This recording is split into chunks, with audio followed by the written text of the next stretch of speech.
Voilà, c'est parfait. Donc, Maxence, c'est à vous. Hein, voilà, je vous laisse l'animation de cette conférence. Il n'y a pas de souci. Donc, bonjour, bonjour tout le monde, bonjour à tous. Merci beaucoup d'avoir déjà rejoint cette réunion, cette visioconférence, malheureusement, qui ne va pas se passer, on va dire, en présentiel, même si voilà, ça revient. De toute façon, c'est pareil, parce que vous allez voir qu'on va parler aujourd'hui d'un thème qui, pour moi, est un thème actuel et également pour toute l'équipe aussi. Donc, voilà, donc merci beaucoup vraiment à tous d'avoir rejoint le groupe.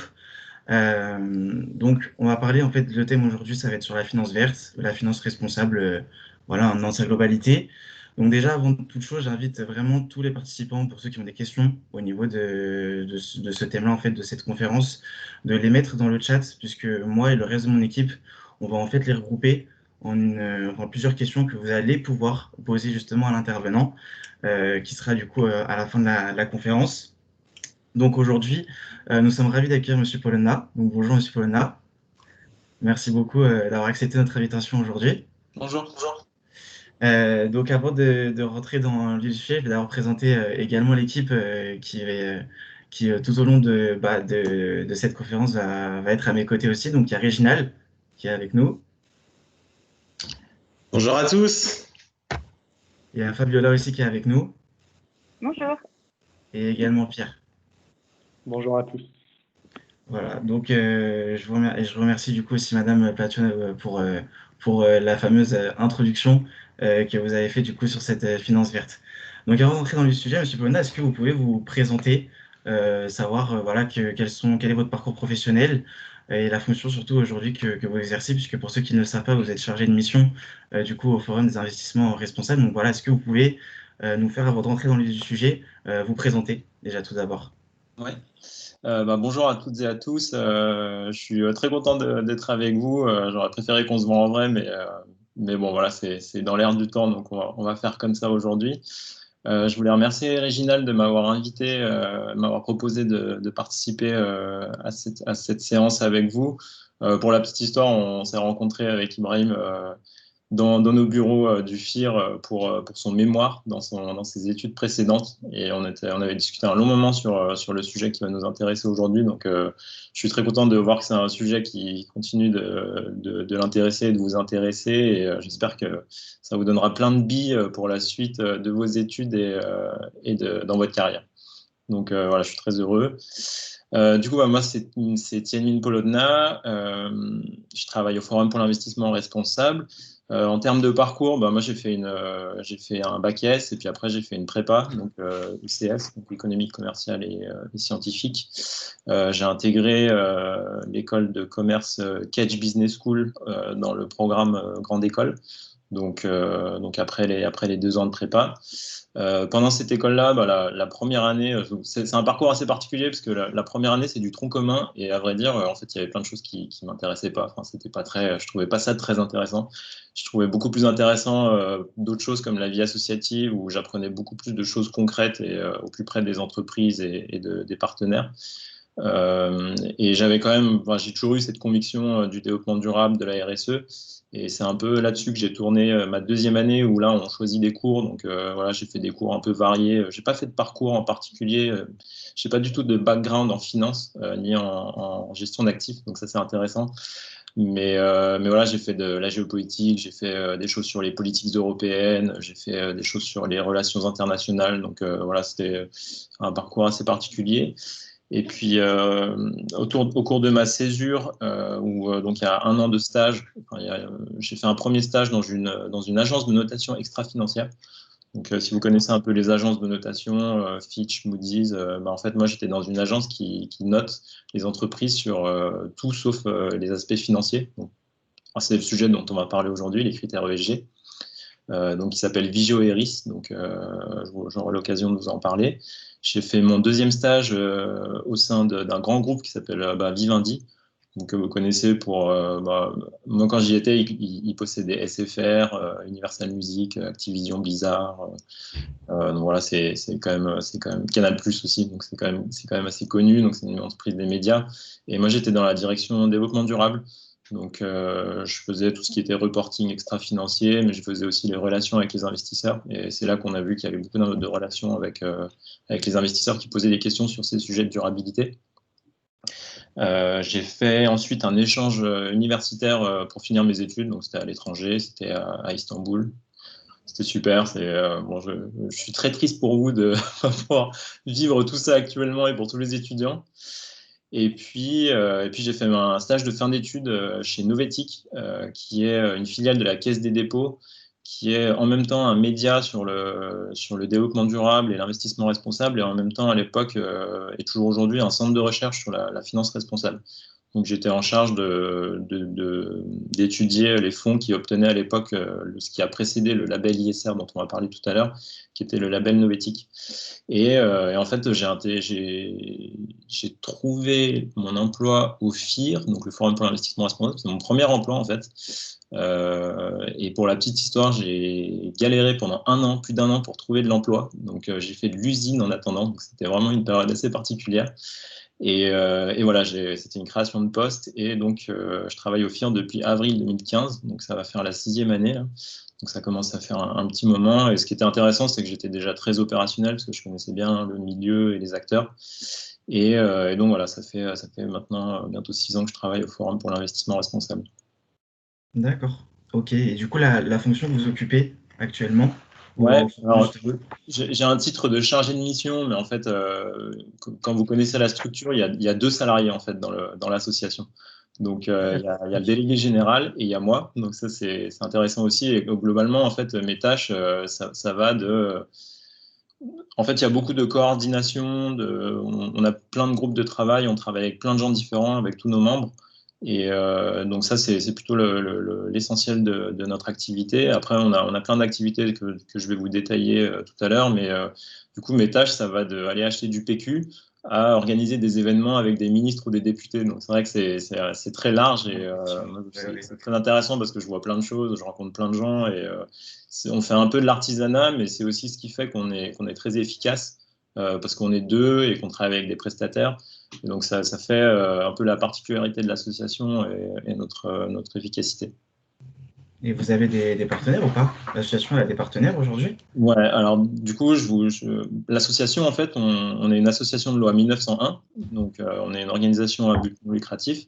Et de manière simplement, en fait, on rassemble les acteurs de l'investissement responsable, donc tous les acteurs de la chaîne de valeur de l'investissement responsable. Donc, dans nos membres, et il faut savoir que nous, on ne voit rien, en fait, on se finance uniquement avec les cotisations de nos membres. Et l'objet social unique de l'association, c'est la promotion de l'investissement responsable et de sa bonne pratique. Et en fait, dans nos membres, donc on a 5 collèges. On a un collège avec les investisseurs institutionnels. Donc, en fait, c'est ceux qui recueillent l'épargne des Français. Donc, on a des assureurs, des mutuelles, des caisses de retraite.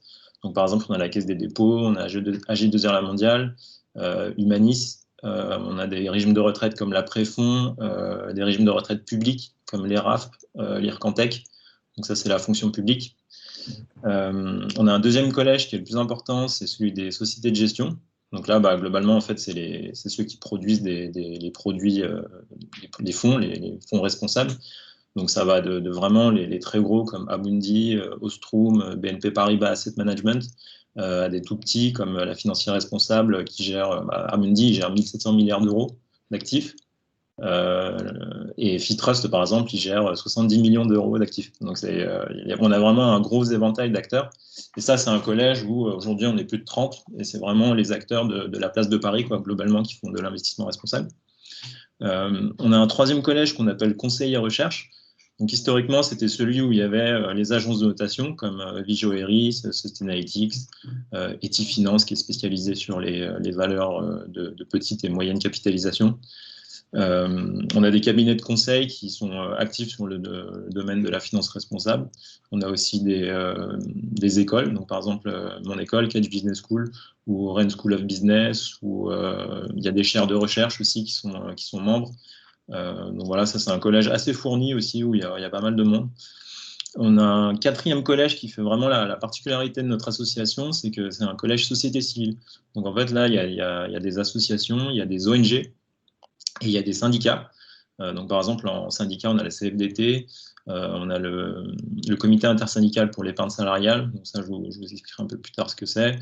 On a la Fondation Nicolas Hulot, on a Transparency International. Donc voilà, c'est des ONG que vous connaissez peut-être et qui font vraiment la particularité, parce que vous voyez, là, on est dans le monde de l'investissement responsable, on est chez les financiers.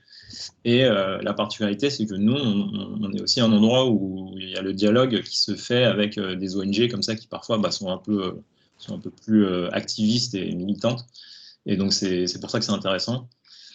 Et on a un 5e collège avec les personnalités qualifiées. Donc là, c'est dans les 4 collèges d'avant, c'est des personnalités morales que vous avez, des entreprises ou des entités, des organisations. Et dans ce collège-là, c'est des journalistes, des avocats, des chercheurs, donc des personnes qui sont légitimes pour parler d'investissement responsable. Et donc, comme je vous le disais, on se finance uniquement par les cotisations des membres. Et voilà, pour vous donner une idée, ça nous fait un budget de 400 000 € sur une année. D'accord. Et le siège social, il se situe où? À Paris? Ouais, on a des bureaux rue Berger, dans le 1er. D'accord. Ok. Et du coup, vous m'avez dit que c'était une association à but non lucratif, mais vous avez forcément, on va dire, un peu une petite concurrence. C'est ou pas? Ouais, alors Vous faites comment pour en lutter fait, face à... on a des organisations qui sont similaires à la nôtre. Encore une fois, nous, on peut pas, je ne sais pas si on peut dire qu'on a des concurrents, parce qu'en fait, on ne vend rien, donc on n'a pas de business. C'est ça. On œuvre pour l'intérêt général. Par contre, on a d'autres associations qui sont similaires à la nôtre, comme par exemple Finance for Tomorrow. C'est une association qui émane de Paris Europlace, qui est vraiment l'institut qui promeut la place financière de Paris, en fait. Donc les acteurs de la finance à Paris, ils sont dans cette association. Et Finance for Tomorrow, par exemple, c'est une association qui a pour but de promouvoir la place de Paris comme la première place de la finance verte, de la finance responsable dans le monde. Donc on a des objectifs qui sont communs, sauf que eux, ils sont un peu plus concentrés sur la promotion de la place de Paris, alors que nous, le sujet, c'est un sujet au-delà de ça, qui est de dire, en fait, il faut que toutes les places de Paris, toutes les places financières fassent de la finance responsable, et tant mieux si elles se tirent la bourre entre elles. D'accord. Ok. Très bien. Merci beaucoup du coup pour toutes ces informations. Du coup, on va rentrer vraiment dans le sujet de la conférence qui est sur la finance verte. On va d'abord parler de la finance et savoir après pourquoi on est parti de la finance jusqu'à parler de la finance responsable et avec un CIS qui est lié du coup avec sa réglementation. Pour vous, d'un point de vue personnel, quelle définition on peut apporter à la finance aujourd'hui? Alors, comme je vous le disais, moi, j'ai pas un background financier, donc c'est vrai que moi, j'en avais une vision qui était assez, c'était loin pour moi. Enfin, pour moi, c'était beaucoup, voilà, dans mes études, j'ai vu ce que c'était la crise de 2008 des subprimes, donc c'était beaucoup toutes ces histoires de spéculation. Enfin, c'est un peu ce que tout le monde voit. Nous, aujourd'hui, ce qu'on considère, c'est que la finance, en fait, c'est l'instrument en fait, c'est l'instrument qui finance l'économie réelle. Donc, les entreprises, elles financent les entreprises, et puis les entreprises, ça leur permet de lever de la dette sur les marchés financiers. Donc, le but, c'est vraiment de faire tourner l'économie, en fait. Et ça devrait être ça, en fait. Ça ne devrait pas être que des intérêts, disons, court-termistes et uniquement de rendement. Ça devrait vraiment être de faire en sorte que l'économie tourne et qu'elle tourne de manière durable. Donc voilà, ça c'est un peu la vision que j'ai. D'accord. Ok. Et donc du coup, c'est à partir de quel moment? Parce que du coup, quand on parle de finance responsable, on parle, tout le monde pense que c'est un peu la finance pour le respect de l'environnement. C'est à partir de quel moment on a commencé à se dire, il va falloir qu'on intègre ça, on intègre le respect de l'environnement dans la finance? Ouais. Alors il y a un peu un long historique sur la finance responsable. Au tout départ, ça remonte assez loin, en fait, ça remonte aux années 1600. Où on a eu un peu les premiers exemples de ce qu'on pourrait appeler la finance responsable, où en fait à l'époque c'était des congrégations religieuses qui avaient de l'argent et qui voulaient pas investir, mettre de l'argent dans des entreprises qu'ils appelaient provenant des secteurs qu'on appelle les secteurs du vice. Donc c'était beaucoup des considérations éthiques en fait de la part de congrégations religieuses.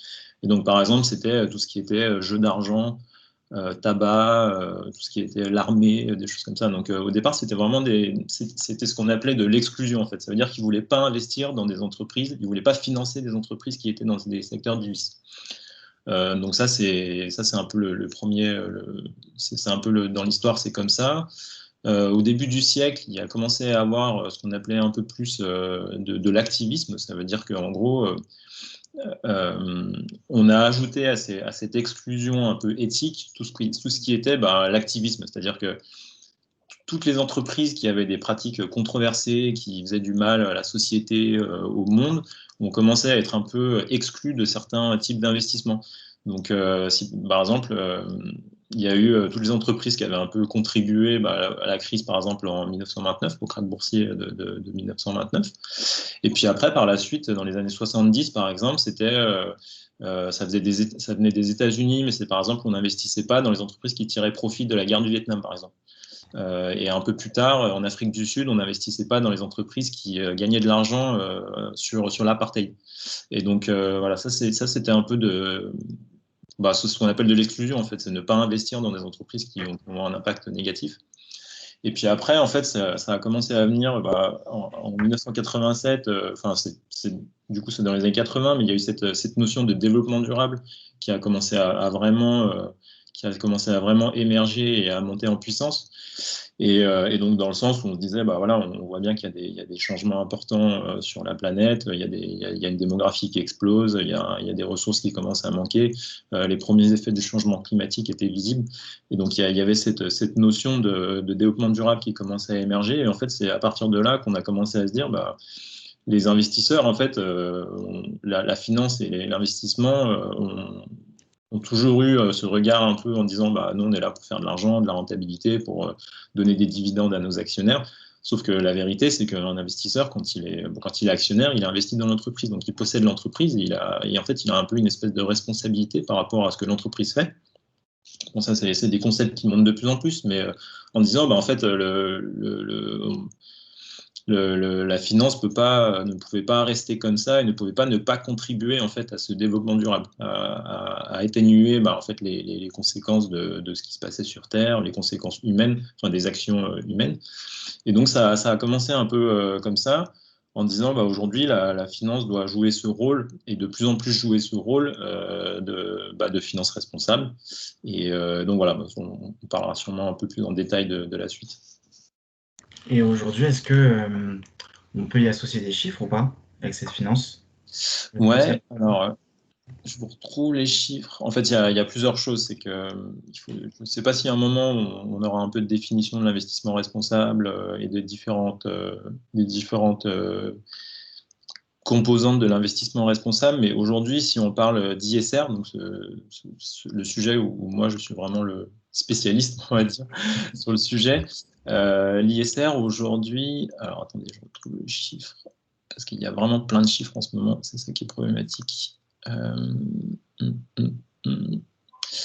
Aujourd'hui, l'ISR, on est à 210 milliards d'euros. Donc en France, si on prend les chiffres en France, parce que c'est vraiment le point sur lequel nous on se focalise, en fait, il y a plusieurs centaines de milliards d'euros pour l'investissement socialement responsable. Et si on parle globalement d'intégration ESG, donc ça, on en parle, je vous expliquerai plus tard, mais en fait, c'est le fait de prendre en compte les critères ESG dans la finance classique. Là, on est à 1800 milliards. Donc, si on compte que la gestion d'actifs française aujourd'hui, c'est environ 4000 milliards d'euros, donc on est quasiment à la moitié qui prend un peu en compte ces critères de développement durable. Donc voilà, c'est loin d'être... On allait venir justement aux critères ESG. Est-ce que vous pouvez nous en dire un peu plus justement sur ces fameux critères? Ouais, alors les critères ESG, c'est vraiment ce que nous, on utilise dans l'investissement responsable. C'est vraiment la base de comment on fait de l'investissement responsable. En fait, pour faire simple, les critères ESG, donc c'est environnement, social et gouvernance. En fait, c'est un peu la traduction du développement durable et de la responsabilité sociale des entreprises en critères en fait, objectifs.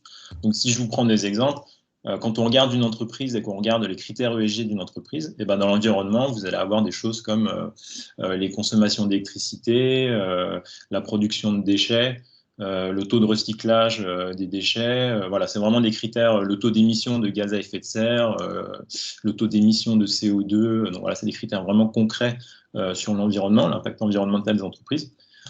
Dans le social, on va avoir tout ce qui est, par exemple, formation des salariés, la répartition entre les hommes et les femmes dans les salariés. Est-ce que l'entreprise, elle emploie des personnes handicapées? Est-ce que l'entreprise, elle emploie des alternants? Est-ce qu'elle forme ses salariés?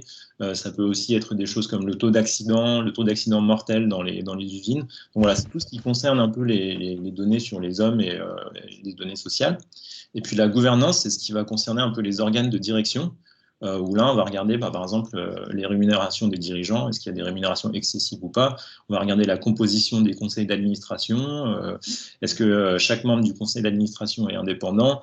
Est-ce qu'il y a aujourd'hui 40% de femmes dans le conseil d'administration? Toutes les questions qui sont liées à ça, la corruption des conseils d'administration, quelles sont les mesures mises en place pour lutter contre la corruption?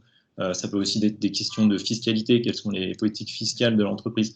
Donc effectivement, les critères ESG, en fait, c'est ce qui nous permet de manière concrète de regarder comment se comporte une entreprise d'un point de vue développement durable. Sauf qu'en fait, ça nous fait sortir de concepts très théoriques et ça nous donne des données précises et chiffrées qui permettent de les évaluer, qui permettent de les évaluer en fait. D'accord. Et donc du coup, le critère ESG, ça s'applique vraiment que sur le pays national ou ça peut être, on va dire, d'un point de vue européen? Non, alors non, bien sûr, ça s'applique sur toutes les entreprises à partir du moment où en fait elles communiquent. En fait, pour faire l'analyse ESG d'une entreprise, on se base sur ce que les publications d'une entreprise. Donc ça va être par exemple le document de référence, les rapports financiers, des choses comme ça. Et donc c'est de l'information. Et après, toutes les personnes qui font de l'analyse ESG vont aussi rentrer en contact avec les entreprises pour leur poser des questions. En fait, elles leur posent des questions sur des points précis pour avoir plus d'informations. Donc non, ça peut. Toutes les entreprises aujourd'hui qui existent, alors sur les entreprises qui sont cotées sur les marchés financiers, c'est plus facile parce qu'elles ont des obligations de publication, de reporting. Donc voilà, sur par exemple les entreprises qui ne sont pas cotées, donc là c'est moins mon domaine, mais c'est ce qu'on appelle le private equity. Là, il y a plus de difficultés à avoir de la donnée parce qu'elles ne sont pas obligées légalement de le faire. Et à ce propos, en fait, en France, on est assez avancé sur le sujet parce qu'il y a beaucoup d'obligations de reporting dans la loi depuis 2001. Donc ça, on y reviendra peut-être plus tard. Il me semble que j'avais vu, donc on en parlerait plus tard. Mais toute entreprise qui est cotée et qui communique, normalement, peut avoir une évaluation ESG. Après, il y a aussi une évaluation ESG des pays. C'est pas les mêmes critères, mais ça marche aussi. Et après, vous imaginez bien que les entreprises qui sont dans les pays émergents, c'est plus difficile parce qu'on a moins de données, parce que c'est plus loin de nous. Et donc là, il y a un vrai travail à faire pour aller chercher de la donnée intéressante sur les entreprises qui sont dans des pays plus loin. Et du coup, petite question, mais qui a sa grande importance, est-ce qu'on peut assimiler ou aujourd'hui faire le lien, ou est-ce que c'est pareil, ou alors vraiment pas du tout, on s'écarte vraiment du sujet? Est-ce que la finance verte, c'est la même chose que la finance responsable? Alors, non, on ne peut pas dire que c'est pareil, parce qu'en fait, le concept, en gros, il y a plusieurs choses. C'est que la finance responsable, c'est ce que je vous disais, c'est vraiment c'est la prise en compte du développement durable dans la finance aujourd'hui. Donc, c'est plus général, en fait, et voilà, après, c'est le développement durable dans la vision un peu commune, c'est beaucoup de l'environnement, mais c'est pas du tout que ça. C'est tout ce dont je vous ai parlé avant, en fait. Il n'y a pas que l'environnement qui est très important, mais il y a aussi plein d'autres choses comme les relations avec les fournisseurs, tout ce qui peut se passer. Vous voyez, il n'y a pas longtemps, on a fait un webinaire sur le travail forcé et le travail des enfants. Et ça, c'est un vrai sujet, par exemple, pour les entreprises dans des pays en voie de développement. On a aussi fait quelque chose sur l'accès à la nutrition et les enjeux liés à la nutrition et la santé.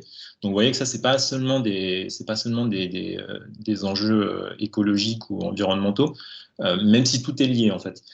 Et en fait, la finance verte, c'est le concept dont vous entendez beaucoup parler et de plus en plus, parce que ce qui s'est passé, c'est qu'en 2015, il y a eu la COP21. Et donc la COP21, c'était la réunion où, en gros, c'était pour dire, là, on est face à la vraie urgence environnementale et du changement climatique. Et aujourd'hui, qu'est-ce qu'on fait?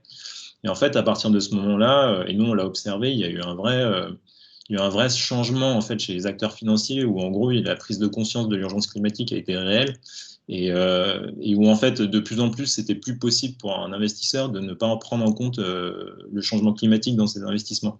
Donc c'est pour ça qu'on parle là de finance verte. En fait, la finance verte, ça regroupe plein de choses. Ça peut regrouper le fait d'investir dans des entreprises qui sont liées à la transition écologique, le fait d'investir dans la rénovation thermique. Enfin, voilà, c'est tout ce qui est lié en fait à l'atténuation ou à la transition écologique. La finance responsable, c'est de manière générale, en fait, c'est plus regarder où est-ce que les investissements font, regarder si nos investissements ont un impact positif ou négatif. C'est vraiment être conscient de tout ça et puis après essayer d'avoir un impact positif le plus possible. Donc, c'est pas deux concepts que je mettrais au même niveau. Par contre, c'est des concepts qui se complètent. Parce qu'on ne peut pas parler de finance. Enfin, on peut parler de finance sociale, mais voilà, pour nous, la finance responsable, c'est vraiment le chapeau un peu qui recoupe toutes des formes différentes de finances qui peuvent, en particulier, contribuer à différentes thématiques qui, là, peuvent être sociales ou environnementales. D'accord. Donc, du coup, en fait, les investissements dont on parlait, du coup, donc, justement, de cette finance responsable, est-ce qu'elle s'opère, du coup, sur l'ensemble des marchés, que ce soit marché capitaux, marché financier, marché primaire? Ouais, tout à fait. Oui, tout à fait. En fait, donc moi, je suis vraiment plus sur les marchés financiers. Donc là, c'est les marchés actions, obligations. Donc là, c'est les marchés monétaires. Mais effectivement, en fait, si on dit juste que le principe, c'est de regarder où est-ce qu'on investit et qu'il faut prendre en compte toutes les composantes différentes du développement durable dans les investissements, effectivement, c'est une banque de développement ou je sais pas, la démission de la France, par exemple, a émis une OAT verte, une obligation verte. Donc voilà, en fait, il y a plein de marchés différents. Le principe, c'est de dire dans l'investissement, quelle que soit sa forme et quel que soit l'endroit où on investit, il faut prendre en compte le développement durable et toutes ses composantes. Et surtout avoir une réflexion long-termiste, c'est surtout ça en fait qui nous pousse. Donc, c'est-à-dire que quand vous parlez de OAT au niveau de la France, c'est-à-dire qu'elle a entre guillemets une bonne note? Non, alors la France a émis, je crois, c'était il y a 2-3 ans, une obligation verte. C'est de la dette d'État, en fait. C'est de dire la France emprunte sur les marchés financiers en disant que l'argent qui est emprunté va être réinvesti dans des projets responsables et verts. Donc ça, on en parlera sûrement après des green bonds, mais je crois qu'on en parle plus tard. Mais voilà, il y a de plus en plus d'acteurs qui lèvent de la dette en disant l'argent il va être utilisé uniquement sur des choses responsables ou sur des projets verts. D'accord. Justement, j'en viens par rapport à ces projets verts, ces différents investissements sur la finance du coup responsable, qui va forcément, il y a forcément avoir une réglementation autour qui va se mettre en place, des instances qui vont réguler justement tout ce qui va s'opérer du coup sur le marché monétaire. Aujourd'hui, d'un point de vue européen, euh, est-ce que la finance durable ou la finance responsable, elle est au même niveau partout ou pas? Ou est-ce que on privilégie beaucoup plus la finance, on va dire, voilà, des marchés monétaires, il faut que les entreprises investissent surtout avec ce qui se passe en ce moment, où on est vraiment porté sur une politique environnementale? Alors sur le sujet, il y a plusieurs choses. Je vais faire une toute petite digression sur la France parce que c'est vraiment intéressant d'un point de vue réglementaire. La France est un pays qui est vraiment pionnier sur l'investissement responsable pour différentes raisons. La première, c'est ce que je vous ai dit avant, c'est qu'il y a eu beaucoup de réglementations sur le reporting des entreprises. C'est-à-dire qu'on oblige beaucoup les entreprises françaises à communiquer sur plein de choses. Donc ça a commencé en 2001 avec la loi NRE sur les nouvelles régulations économiques qui obligeait les entreprises à donner des données sociales et environnementales. Ensuite, ça s'est poursuivi en 2012 avec le Grenelle 2 de l'environnement où il y a eu des nouvelles obligations pour les entreprises, notamment pour les entreprises, mais aussi les acteurs financiers, de dire donc pour les entreprises, c'était de faire un reporting extra-financier, donc sur le développement durable bien plus fourni, et sur les investisseurs, c'était de dire comment ils prenaient en compte le développement durable dans leurs investissements. Et en fait, à partir du moment où les entreprises communiquent plus sur ce qu'elles font et sur leurs données, ça donne beaucoup plus de billes aux investisseurs pour mieux évaluer les entreprises d'un point de vue développement durable. Donc c'est pour ça qu'en France, on est plutôt avancé, on a des acteurs qui sont plutôt avancés. Ensuite, ce qui s'est passé, c'est que suite en 2015, donc c'était la même année que la COP 21, En fait, on a une loi qui est passée en France, qui est la loi pour la transition, relative à la transition énergétique pour la croissance verte. Donc, c'est une loi qui est assez importante. Et dans cette loi en particulier, il y a un article qui s'appelle l'article 173-6. Et en fait, cet article-là, il concerne les investisseurs institutionnels. Donc, ce dont je vous ai parlé avant, les assureurs, grosso modo, tous les gens qui ont toutes les entreprises qui possèdent l'épargne des Français. Donc, surtout en France, ils sont très puissants, les assureurs, les caisses de retraite, les mutuelles. C'est des acteurs qui sont, en particulier les assureurs, c'est vraiment des acteurs qui sont énormes et très puissants. En fait, cet article, il oblige les investisseurs institutionnels à dire comment ils prennent en compte le développement durable dans leurs investissements et comment ils prennent en compte le changement climatique dans leurs investissements. Donc, si on réfléchit un peu à ça, grosso modo, un investisseur institutionnel, c'est celui qui a les fonds, c'est celui qui a l'argent. Il investit cet argent sur les marchés financiers et il a recours à des gestionnaires d'actifs à qui il va déléguer la gestion de l'argent. Et donc, il confie la gestion de cet argent à des sociétés de gestion. Et lui, en fait, c'est vraiment le décideur. Donc, c'est vraiment lui qui est à l'origine des décisions et des politiques d'investissement. Et là, on lui demande de dire comment est-ce qu'il prend en compte le développement durable et le changement climatique. Grosso modo, ça veut dire est-ce que votre argent il est investi dans des fonds responsables. Grosso modo, ça veut dire ça. Et donc, en fait, ça a été vraiment un énorme changement parce que même si on est un pays pionnier, c'était vraiment des très gros acteurs type AXA ou d'autres gros assureurs comme ça qui étaient déjà en avance et qui représentent quand même un grand nombre d'actifs. Mais il y avait aussi de nombreuses petites assurances, des petites mutuelles. Je sais pas, là j'ai en tête la mutuelle des motards, la mutuelle des pharmaciens. Enfin, il y en a plein de différences des assureurs et des mutuelles qui n'étaient pas du tout, qui n'avaient pas du tout conscience du sujet et qui s'étaient jamais posé la question en fait. Et qui là se sont retrouvés d'un coup à devoir prendre en compte le développement durable et en gros savoir si elles faisaient de l'investissement responsable ou pas. Et donc voilà, il y a un arsenal législatif en France qui fait que ça favorise beaucoup le développement de l'investissement responsable. Au niveau européen, de manière générale, l'investissement responsable n'est pas du tout homogène. En France, par exemple, on a une certaine manière de faire l'investissement responsable. Dans les pays nordiques, ils sont très avancés aussi, mais ils sont beaucoup basés sur les exclusions sectorielles, c'est-à-dire qu'eux, ils n'investissent pas dans certains secteurs. Au Royaume-Uni, par exemple, on s'occupe beaucoup de rester investi dans toutes les entreprises, mais on engage un dialogue avec les entreprises pour les faire avancer. En France, par exemple, de plus en plus, on exclut le charbon des investissements, mais c'est encore difficile d'envisager d'exclure le secteur du nucléaire. Quand on connaît ce pays, c'est normal.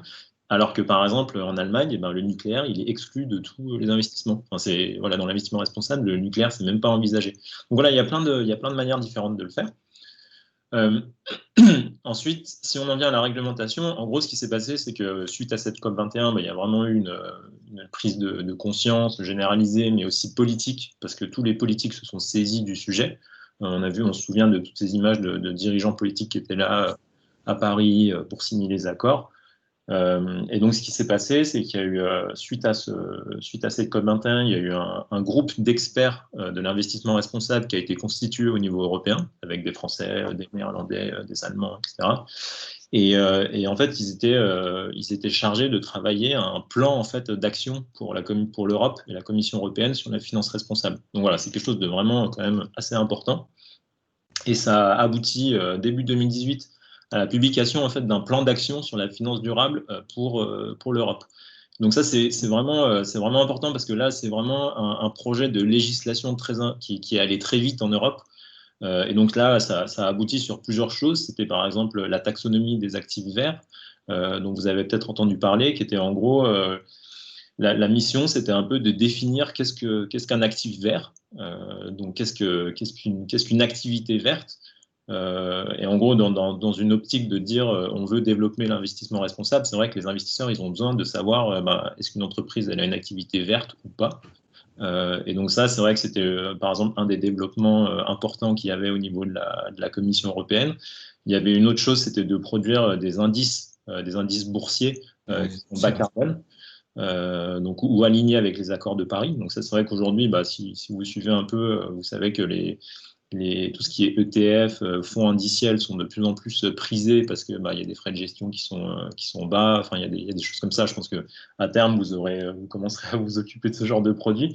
Mais voilà, les indices, en gros, des indices, c'est des choses qui sont plus faciles dans lesquelles investir parce qu'en fait, on colle à un indice boursier qui est construit d'une certaine manière. Et donc, nous, si on prend des indices responsables, c'est l'indice, il est construit pour être bas carbone, pour être peu émettif, pour avoir peu d'émissions de CO2. Voilà, donc ça, c'est des choses qui sont développées. Le plan d'action, il comprend aussi des choses sur les nouvelles obligations de reporting et de communication de la part des entreprises sur tout ce qui n'est pas financier, donc sur le développement durable. Donc c'est vrai que là, c'est un peu la construction d'un arsenal législatif qui va favoriser et faciliter l'investissement responsable. Et donc, par prolongement, effectivement, tout ce qui passe au niveau européen va aussi se mettre en place dans tous les pays de l'Europe. Et il se trouve qu'en fait, il y a beaucoup de choses qui sont basées sur ce qui s'est passé en France ces dernières années, parce qu'on est vraiment un pays qui est assez pionnier sur le sujet. Et du coup, est-ce qu'il y a eu déjà des sanctions? Est-ce qu'il y a pu en avoir déjà, d'une part? Est-ce qu'il y a déjà eu des sanctions ou pas? Je sais pas, sur une entreprise en particulier, un pays en particulier? Non, non, aujourd'hui, à ma connaissance, il y en a pas eu. Hein. Enfin, en général, ils font pas de sanctions, ils font des rappels à l'ordre ou des choses comme ça. Mais je pense ils vont donner des périodes aux entreprises de chaque pays pour s'adapter à la législation en cours. Après, c'est sûr que c'est plus difficile pour des entreprises de certains pays. Enfin, la France, par exemple, on a les entreprises du CAC 40 qui sont vraiment des grosses entreprises qui ont beaucoup de moyens pour mettre en place toutes ces directives. On a d'autres pays où, effectivement, on est beaucoup moins avancé, où la législation, encore une fois, est beaucoup moins avancée. Et du coup, tout le monde ne part pas du même endroit. Donc, effectivement, j'imagine qu'il faudra qu'il y ait il faudra que ce soit adapté, en fait, à la situation de chaque pays et de chaque entreprise. D'accord. Donc en fait, on voit vraiment qu'en fait, c'est le point de départ, entre guillemets, tout, c'est un peu la COP 21, justement, et puis du coup, depuis 2018 avec ce plan d'épargne, mais du coup, ce qui nous donne par la suite la création donc, de ce que vous savez bien présenter, le label ISR. Donc d'abord, qu'est-ce qu'un label déjà, et surtout, qu'est-ce que le label ISR que vous maîtrisez apparemment très très bien? Ouais. Alors, je sais, alors pour commencer, comme je vous disais, et ça on en parle depuis tout à l'heure, mais c'est vrai que la France, c'est un pays qui est vraiment assez pionnier sur l'investissement responsable. Pourquoi est-ce qu'il est pionnier? Il est pionnier parce qu'il y a plein d'acteurs différents.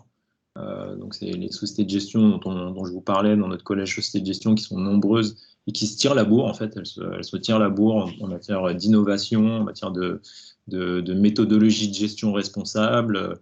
Et donc là, on est sur un marché hyper concurrentiel en France où il y a beaucoup d'entreprises qui disent moi, j'ai la meilleure méthode ISR, c'est moi la gestion la plus responsable, c'est moi la gestion la plus efficace, c'est moi. Enfin, on est dans un milieu très très concurrentiel. Et il est concurrentiel justement parce que ils se tirent la bourre l'un l'autre pour aller plus loin en fait. Et donc on s'est retrouvé à un moment, donc c'était autour des années 2012, 2013, 2014 à être dans un marché où tout était très mélangé, où il y avait plein de choses qui se mélangeaient, il n'y avait aucune clarté en fait pour les épargnants.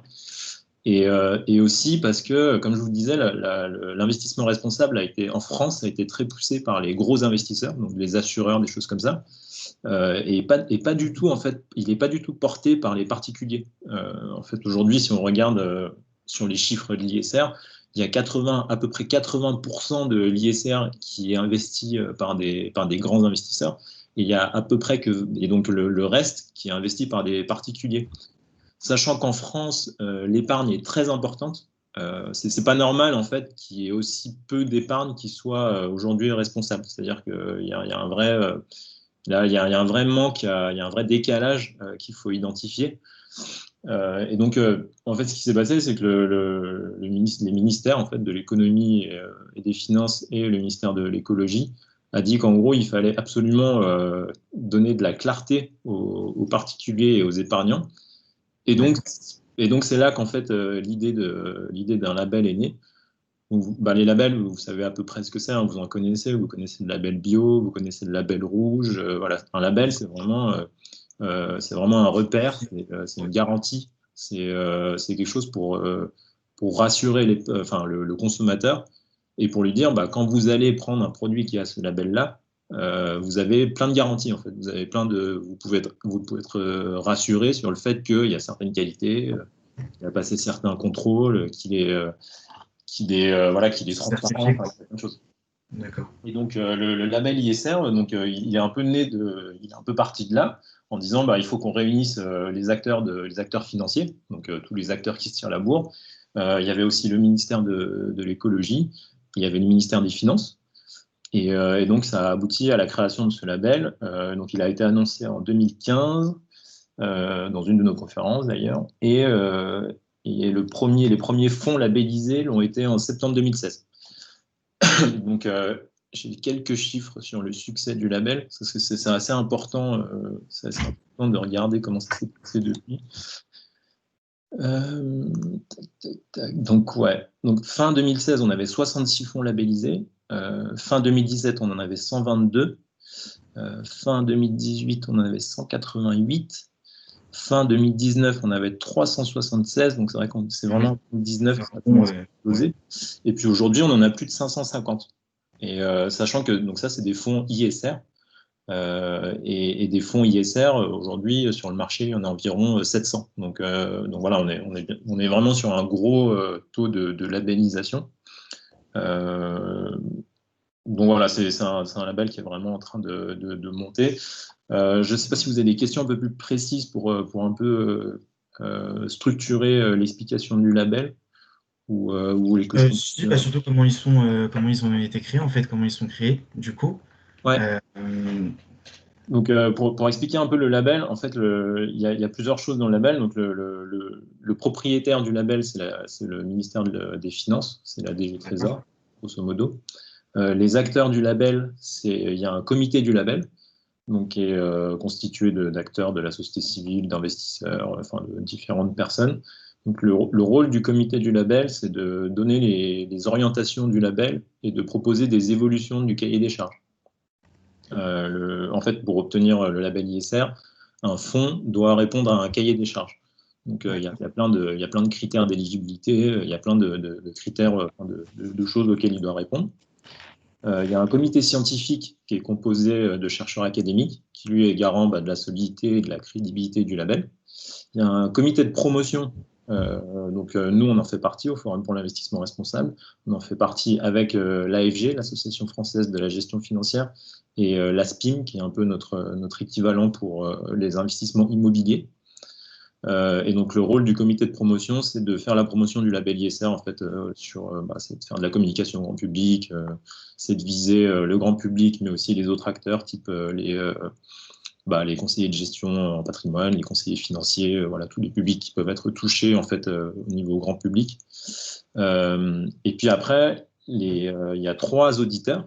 Donc, il y a 3 auditeurs qui sont habilités à attribuer le label à des fonds. C'est l'AFNOR, c'est EY France, Ernst & Young et Deloitte. Donc, il y a 3 acteurs. Ces 3 acteurs-là, ils ont été certifiés, ils ont été accrédités par un organisme d'État qui s'appelle le COFRAC. Et pour être labellisateur, en fait, il faut être accrédité par le COFRAC. Donc, voilà, il y a tout un écosystème qui marche comme ça. Quand un fonds veut obtenir le label ISR, en fait, il faut qu'il contacte un labellisateur, il faut qu'il contacte un auditeur, et l'auditeur va aller faire des audits en fait sur site. Enfin, aujourd'hui, j'imagine qu'il ne fait pas d'audit sur site, mais voilà, il doit regarder que, en gros, que le fonds répond au cahier des charges. Donc, le cahier des charges, il est disponible sur le site du label. Et donc, voilà, ça fonctionne comme ça, grosso modo. Il faut savoir que on en parlera après de ce qu'il y a dans les fonds responsables et du contenu qui parfois peut poser question. Mais le label ISR, en fait, le principe d'un label, c'est ce que je vous disais, c'est qu'il ne garantit pas la qualité des choses. Il garantit des process, il garantit de la transparence, il garantit que des méthodes sont respectées. Le label ISR, il ne garantit pas ce qu'il y a dans les fonds ISR, il garantit qu'ils sont construits d'une manière qui est transparente, qui qui est solide et qu'ils ont passé toutes les fourches codines du cahier des charges. Donc ça ne garantit pas le contenu des fonds. Par contre, ce qui garantit, c'est que le fonds, c'est un vrai fonds ISR. Il est construit avec, c'est-à-dire que toutes les entreprises du fonds font l'objet d'une analyse ESG. Ils ont été évalués d'un point de vue ESG, comme ce dont je vous parlais tout à l'heure. Qu'il y a un impact, il y a un peu une notion d'impact positif des investissements, c'est-à-dire, par exemple, tous les fonds qui ont le label ISR, ils doivent produire un reporting, ou par exemple, ils doivent donner des indicateurs comme dans mon fonds, les entreprises, elles créent en moyenne plus d'emplois que le benchmark, que l'indice de référence. Donc voilà, ça peut être des choses comme ça, où globalement, les entreprises de mon fonds ont une empreinte carbone inférieure aux autres entreprises de l'univers d'investissement. Voilà, donc ça, c'est des indicateurs qu'ils doivent donner aujourd'hui. Après, voilà, ça ne garantit pas ce qu'il y a dans le... Ça c'est très important, c'est que ça ne garantit pas ce qu'il y a dans le fond. Par contre, ça garantit la solidité des process. D'accord. Et alors, nous, parce que du coup, tout le groupe et ainsi que le réseau Atlas, on travaille du coup dans chacun, on travaille dans une banque, dans le domaine de la banque et des assurances et des finances. Ouais. Aujourd'hui, en fait, c'est quoi l'intérêt on va parler d'une banque d'investissement en général, c'est quoi l'intérêt en fait de labelliser ces produits? Est-ce que c'est plus en termes d'image? Est-ce que c'est plus en termes de, oui, voilà, on commercialise des produits verts, mais pas que. C'est quoi l'intérêt en fait pour eux de labelliser justement ces produits? Je dirais que c'est un mouvement qui est un peu similaire à celui qu'on connaît dans l'investissement responsable, c'est-à-dire qu'au tout départ, comme je vous disais, c'était très porté par les assureurs, les gros investisseurs. Et en France, je dis, on a beaucoup poussé l'investissement responsable pour maîtriser les risques. En fait, l'investissement responsable s'est développé en France surtout après les années 2008, en fait, les années de crise, où on s'est rendu compte qu'en fait, les entreprises qui avaient pris le virage du développement durable avaient beaucoup mieux résisté à la crise que les entreprises qui ne l'avaient pas fait. Et donc, le principe, c'était de dire, en fait, on va faire plus d'investissement responsable parce qu'on va se prémunir de risques très importants en cas de crise. C'est-à-dire que, grosso modo, les entreprises qui prennent en compte le développement durable, qui ont pris en compte dans leur stratégie de développement durable, ont une vision plus long-termiste, gèrent mieux les risques, et donc il y a moins de risques qu'elles se ramassent, en fait, qu'elles aient des grosses casseroles, qu'elles aient des controverses qui font que leur cours de bourse va exploser. Typiquement, vous êtes peut-être un peu jeune pour connaître ça, mais il y a eu plein de cas comme la plateforme de BP qui a explosé dans le golfe du Mexique, ou plus récemment, en 2014, c'était le cas de Volkswagen qui avait caché les taux d'émission de ses voitures. Et en fait, ça a résulté sur des crashs en bourse qui ont été énormes pour ces entreprises-là. Enfin, ils sont vraiment ramassés, quoi. Ça, pour des investisseurs, c'est pas bon du tout. Et donc, on est passé un peu de la gestion du risque à, en gros, il y a cette urgence du changement climatique. Aujourd'hui, c'est inéluctable, en fait, c'est inévitable. C'est pas possible pour un investisseur ou une entreprise de pas prendre en compte en fait ce qui se passe sur Terre dans ses activités et dans ses investissements. Donc, il y a plusieurs choses. Dans un premier temps, c'est vrai que c'était un peu plus pour la maîtrise des risques et pour gérer son risque de réputation, donc sa communication en disant voilà, nous on prend en compte toutes ces données-là. Aujourd'hui, c'est un vrai intérêt. D'abord, c'est un intérêt business, c'est un intérêt opérationnel. Aujourd'hui, ne pas en prendre en compte le développement durable, ça veut dire s'exposer à de plus en plus de crises, de casseroles, de choses qui peuvent se passer. Si je vous prends quelques exemples, là je vous ai cité la plateforme BP par exemple, pour un pétrolier c'est quand même une plateforme qui explose, c'est quand même vraiment pas bon et ça fait une marée noire. Il y a un truc qui est très connu, c'est en 2011 il y a eu un bâtiment au Bangladesh qui s'est effondré et on a parlé du drame du Rana Plaza, en fait c'est le Rana Plaza, le bâtiment, et en fait il y a eu plus de 1100 ouvriers morts au cours de cet effondrement. Et donc, en fait, c'était un bâtiment, c'était une usine textile. Et en fait, quand on a regardé les étiquettes des entreprises qu'il y avait là-dedans, on a vu des étiquettes Gap, on a vu H&M, on a vu Tex, donc le textile chez Carrefour. Et donc, voilà, en fait, ces boîtes-là, elles ont été exposées sur le fait qu'en gros, elles n'avaient pas du tout fait ce qu'il fallait pour surveiller que leurs fournisseurs avaient bien des bonnes conditions de travail, avait bien fait les audits qu'il fallait de sûreté sur les usines. Donc c'est vrai que ça a exposé le fait qu'en gros, les opérations d'une entreprise, c'est pas juste celles qui sont directement sur place, au siège, ou avec ses salariés sur place, mais c'est aussi toutes les parties prenantes, tous les fournisseurs, tous les clients. Enfin, c'est les parties prenantes, en fait. C'est vraiment l'ensemble des gens qui évoluent autour de l'entreprise. Et donc, on a une entreprise, elle a des impacts sur ses fournisseurs, sur tout type de personnes, sur les populations locales. Effectivement, elles apportent un intérêt économique pour les personnes qui travaillent au Bangladesh. Mais si, par exemple, les personnes qui travaillent au Bangladesh, c'est des enfants, ou qu'elles sont sous-payées dans leur pays, ou qu'elles travaillent dans des conditions dangereuses, eh ben, est-ce que ça, c'est quand même plutôt grave, quoi. Donc effectivement, aujourd'hui, il y a plusieurs choses. Disons que c'est important de le faire, parce qu'il y a des enjeux de communication et des enjeux de réputation. C'est important de le faire parce qu'on risque de s'exposer à des crises, à des choses qui font que notre business il explose. Parce que par exemple, si vous regardez là, les entreprises du pétrole, elles sont complètement en train de dégringoler en bourse. Parce que les entreprises du charbon, c'est pareil. Enfin, il y a plein de choses comme ça. Alors que les entreprises qui ont pris le virage il y a très longtemps, elles sont en train d'exploser. Par exemple, Tesla, c'est typiquement l'exemple d'une entreprise qui aujourd'hui est vraiment en train d'exploser. Il y a plein de risques qui sont liés, mais voilà, si on parle juste en termes de pur business et de cours de bourse, on se rend compte qu'aujourd'hui, si on ne le fait pas, on s'expose à plein de choses. Après, je dirais que pour les banques et les investisseurs, ce qui monte de plus en plus, c'est l'opinion publique. C'est-à-dire que les clients, en fait, de plus en plus disent « Mais moi, en fait, je ne me suis jamais posé la question de savoir où est-ce que mon argent il allait. » Là, il y a un premier point, c'est qu'en France, on a une culture financière qui est très pauvre. Donc les Français, ils savent pas ce que c'est un fonds, ils savent pas ce que c'est une action, une obligation. Ils comprennent pas en fait ce qui se passe quand ils mettent de l'argent dans un fonds. Donc déjà, ça c'est un premier problème.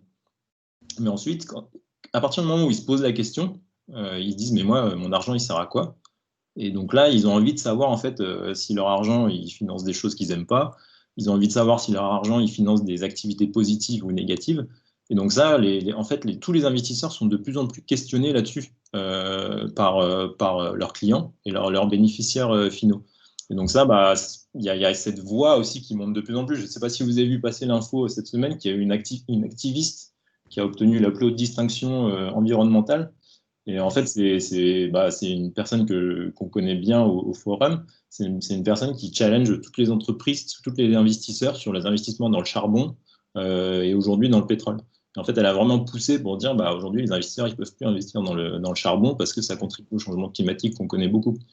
Donc, en fait, pour nous, c'est inéluctable en fait, de se dire aujourd'hui, on peut plus ne pas le faire parce que les conséquences visibles, typiquement du changement climatique ou de tous les problèmes sociaux, sont aujourd'hui de plus en plus visibles et c'est impossible de passer à côté parce que vous avez les feux en Australie, vous avez les feux en Amazonie, vous avez les inondations qui sont de plus en plus fréquentes, vous avez des tempêtes qui sont de plus en plus fortes. Et ça, avant, c'était des choses qu'on voyait loin, mais aujourd'hui, le sud de la France la France entière le vit de plus en plus.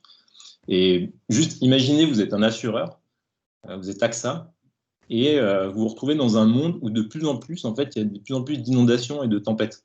En gros, c'est vous qui allez devoir tout prendre plus il y a des dégâts qui sont liés aux inondations, aux cyclones, aux tempêtes, plus en fait, c'est mauvais pour vous, parce que et ce qui se passe de plus en plus, c'est que les gens vont de plus en plus pouvoir tenir responsables des investisseurs comme AXA ou comme je sais pas, n'importe quel assureur en disant vos investissements ils contribuent au changement climatique et vous avez rien fait en fait. Et donc de plus en plus ils vont pouvoir être attaqués en justice pour inaction climatique.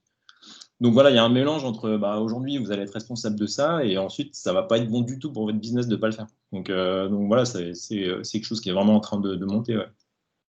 D'accord. Mais donc, du coup, parce que tout à l'heure, vous avez parlé de risques, est-ce qu'il peut y avoir des risques au niveau des labels responsables? Parce qu'on a, après, au cours de nos recherches, on a entendu parler, alors vous m'arrêtez si je dis des bêtises, de ce qu'on appelle le greenwashing. Ouais. Alors, est-ce que vous pouvez nous en dire un tout petit peu plus sur ce phénomène? Le greenwashing, c'est ce qu'on appelle en français le marketing vert. En fait, c'est un concept qui peut exister dans plein d'autres domaines, mais c'est d'habiller sa communication de manière verte, c'est-à-dire qu'on va dire à l'extérieur qu'on fait les choses bien et en fait, dans la réalité des faits, on fait les choses pas bien. Allez, d'accord. La finance responsable, effectivement, c'est un domaine qui peut vraiment être très sensible au greenwashing et je pense qu'en ce moment, on est vraiment au cœur du sujet. Parce que moi, je considère que le greenwashing, ça commence à apparaître dans une industrie qui est en plein développement, en plein essor. En fait, quand c'est encore de la niche et quand c'est encore petit, c'est pas super visible. Donc les gens font ce qu'ils veulent, enfin, c'est pas encore sur la place publique. Si aujourd'hui, on en parle de plus en plus dans le domaine de la finance responsable, moi, je dirais que c'est un peu tant mieux, parce que ça veut dire qu'on est en train d'arriver sur la place publique et que tout le monde commence à en faire parce qu'il faut en faire. Donc ça, c'est plutôt une bonne nouvelle. Et ensuite, il faut justement qu'on soit très vigilant à la manière de faire de l'investissement responsable. Et c'est pour ça que nous, dans notre association, on essaie vraiment de pousser les meilleures pratiques, on essaie vraiment de mettre des garde-fous, on essaie d'être le plus prudent possible. Ensuite, le concept de greenwashing dans l'investissement responsable, particulièrement en France, il vient du fait de la construction de l'investissement responsable en France. Donc là, je vais vous faire un petit point technique, mais qui est très important pour comprendre comment ça marche. En fait, la manière de faire de l'ISR qu'on a beaucoup en France, ça s'appelle le best in class. En fait, le best in class, c'est de dire on n'exclut aucun secteur de nos investissements, c'est-à-dire qu'on garde tous les secteurs. Donc, ça veut dire qu'on garde des secteurs comme le pétrole, le charbon, voilà, des choses comme ça. Par contre, au sein de ces secteurs, on va enlever les moins bons. Donc là, si on prend par exemple une note ESG, donc, ce que je vous disais, c'est qu'on analyse les entreprises d'un point de vue ESG, on leur donne une note de développement durable. Et par exemple, on va dire dans chaque secteur, on enlève toutes les entreprises qui ont moins de 12 sur 20. Ça veut dire qu'on enlève les pires. Et après, on va garder les entreprises qui sont considérées les plus responsables au sein de ce secteur. Et donc, c'est pour ça qu'il y a plein de fonds en France qui sont des fonds best in class dans lesquels on a par exemple Total, une entreprise que beaucoup de gens n'aiment pas, pour les raisons qu'on connaît, parce qu'elle a un impact environnemental très fort, parce qu'elle fait du pétrole, elle fait du gaz.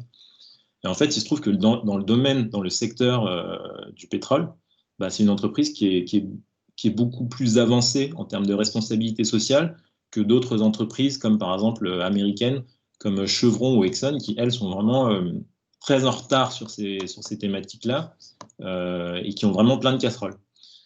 Et après, on peut penser ce qu'on veut de... Enfin, moi, j'ai mon avis sur Total, enfin, il n'y a pas besoin de trop en parler, mais c'est une entreprise qui, effectivement, est une major pétrolière.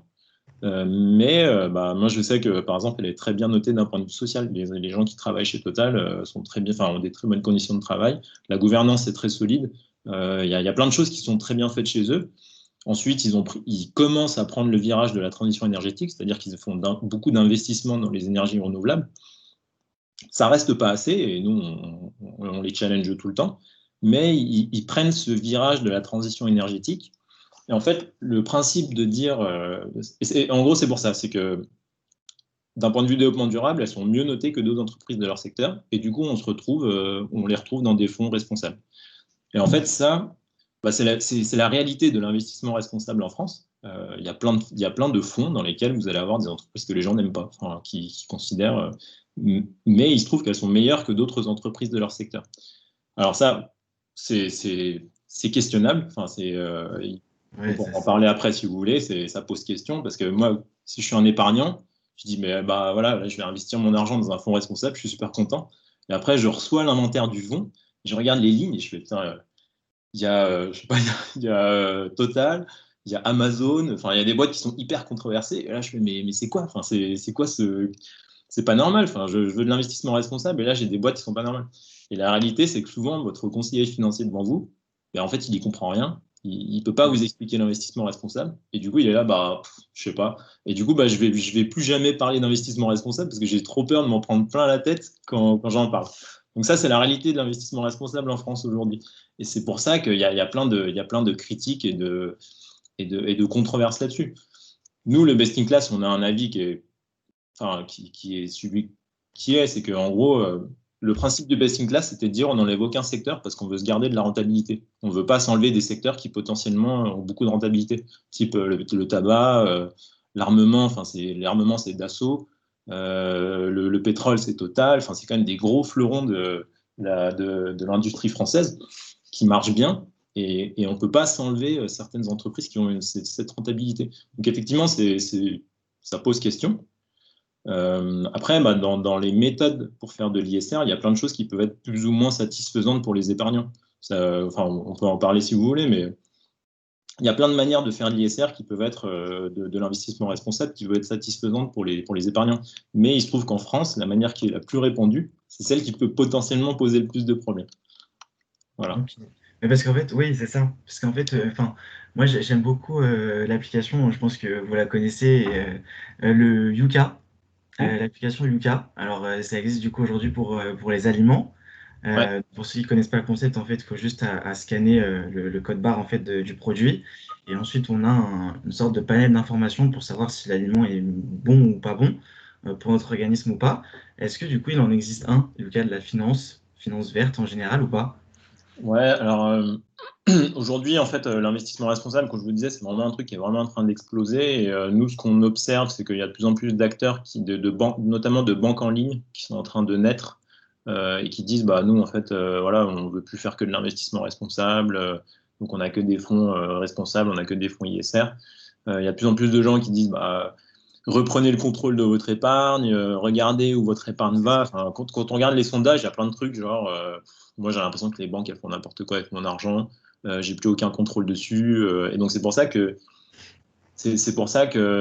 en fait, c'est juste, de manière générale, moi je trouve que c'est juste en train de rejoindre le reste du comportement du consommateur, en fait, parce que bah, nous, ce qu'on dit tout le temps, c'est en gros, vous achetez bio, vous faites attention à ce que vous consommez, à ce que vous faites. Enfin, bah, pourquoi vous ne le faites pas avec votre argent?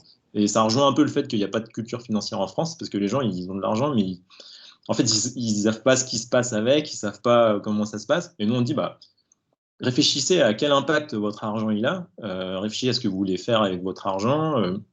Et donc oui, il y a plein de banques, un peu de néobanques qui existent de plus en plus. Et si je devais parler d'un Yuka, là, bah, il y a une application qui a été lancée du coup, elle est sortie il y a quelques semaines, je crois, qui s'appelle Rift. Donc c'est une application, en fait, c'est une sorte de Yuka de la finance responsable, ça s'appelle Rift. Ça a été lancé par une boîte qui s'appelle Lita.co, qui est en fait une boîte qui fait du crowdfunding responsable. Donc, c'est une boîte qui fait du crowdfunding, mais en mettant des critères ESG, donc c'est assez intéressant. Mais eux, par exemple, ils en ont lancé un et ils nous avaient contacté au début de leur projet en disant, bah, nous, ce qu'on veut faire, c'est un UK de la finance responsable. Et par exemple, si vous allez sur cette application-là, en fait, vous pouvez rentrer ce que vous avez comme épargne, si vous en avez, et ils vous disent en gros dans quoi c'est investi, l'empreinte carbone. Et donc, ça donne plus d'indications sur en gros dans quoi votre argent il investit. Mais alors, je ne sais pas si c'est une référence ou pas, c'est très récent, mais ce que ça montre, c'est qu'il y a une demande de plus en plus importante de la part des épargnants et des particuliers de savoir à quoi sert leur argent et à quoi il sert. Donc ça, c'est vraiment un signe fort et c'est une tendance qui est très forte.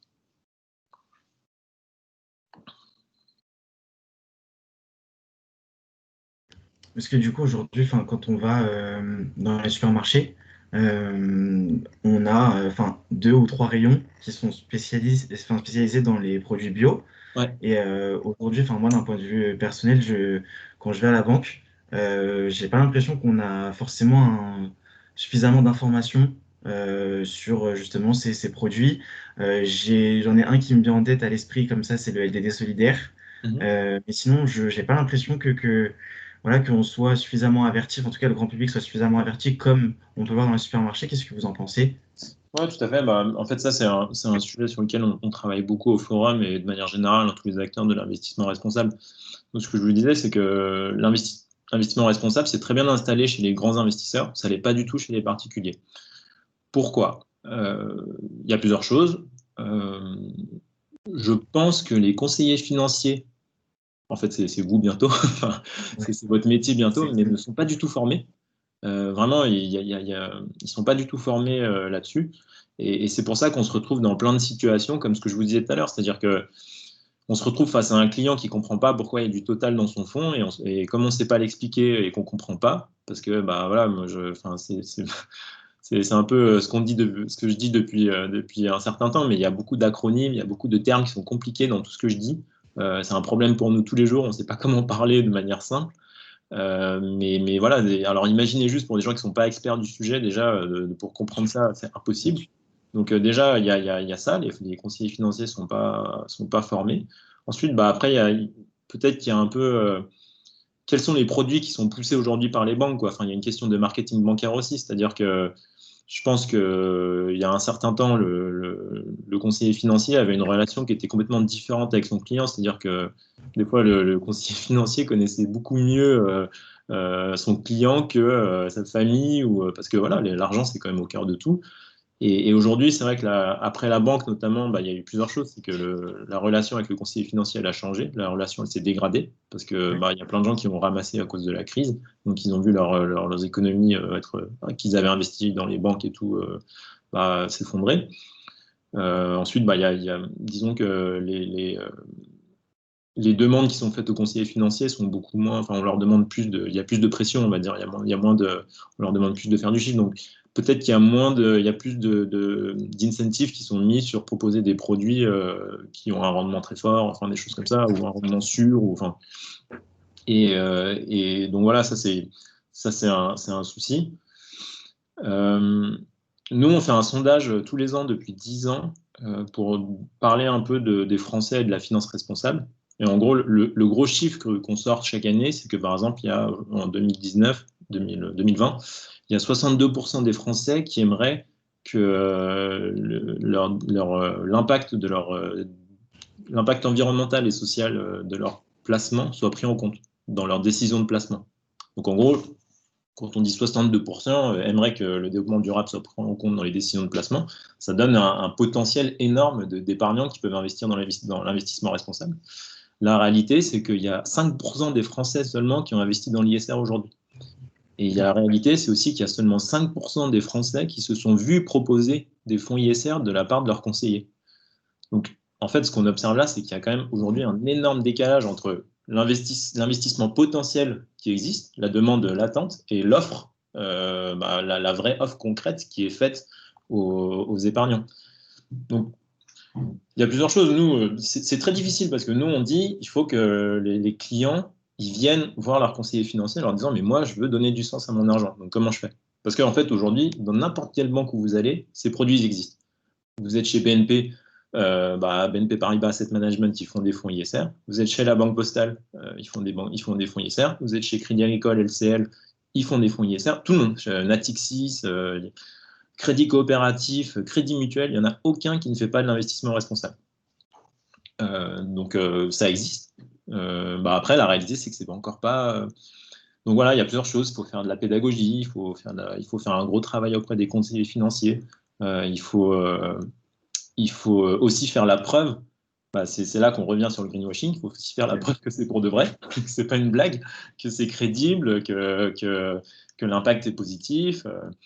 Et après, ce qu'on est en train d'observer, nous, c'est qu'il faut absolument avancer sur des questions d'impact. C'est-à-dire, c'est très bien de dire j'investis dans des entreprises qui sont a priori responsables. Ensuite, c'est quoi mon impact concret quand je fais de l'investissement responsable? Est-ce que mon investissement, il contribue vraiment à faire de la transition énergétique? Est-ce qu'il contribue vraiment à créer de l'emploi? Est-ce qu'il contribue à des choses positives? Et ça, il faut en faire de plus en plus la preuve, parce que les gens, c'est ce qu'ils veulent, en fait. C'est pas de dire, super, j'investis dans une entreprise responsable, so what, en gros, ce que ça veut dire. Non, moi, j'ai envie de savoir concrètement, c'est quoi mon impact concret. Et donc, c'est pour ça que nous, dans la finance responsable, on ne parle pas que d'investissement responsable sur les marchés financiers. On parle aussi de ce qu'on appelle la finance solidaire, c'est-à-dire investir dans des entreprises de l'économie sociale et solidaire. Et on parle aussi de crowdfunding quand il est pour des projets responsables. Parce que c'est des manières d'investir et de mettre de l'argent. Voilà, tout ça, c'est le chapeau de la finance responsable. Mais effectivement, il y a un gros enjeu là-dessus de dire la finance responsable, c'est tellement de choses, c'est tellement de concepts, c'est compliqué. Moi, il faut que je m'y retrouve. Donc, c'est pour ça qu'on fait aussi des labels. Mais c'est aussi pour ça que les labels, ils doivent évoluer pour garantir que c'est positif. On est sur des grands sujets qui sont infinis et dont on pourrait parler pendant très longtemps. Et les banques, est-ce qu'elles ont une sorte, entre guillemets, d'obligation à vendre ces produits ou on peut les mettre, on va dire, de côté? Non, aujourd'hui, il n'y a pas encore d'obligation pour les banques. Il y a des obligations pour les assureurs. Notamment, en fait, dans la loi Pacte, que vous connaissez peut-être, qui est un peu une loi qui est passée l'année dernière. Depuis 2020, il y a une obligation pour les assureurs de proposer au moins un fonds qui a un label. Donc, ça peut être le label ISR, ça peut être le label Finansol pour les produits solidaires, ou ça peut être le label Greenfin pour les fonds verts. Donc ça, en fait, maintenant, c'est obligatoire dans votre offre d'assurance vie. On doit vous proposer un fonds responsable. Donc voilà, ça, effectivement, il y a des avancées dans le domaine de l'assurance. Après, non, il n'y a pas d'obligation aujourd'hui dans les banques. Nous, on aimerait bien que ce soit le cas parce qu'il faut le pousser le plus possible.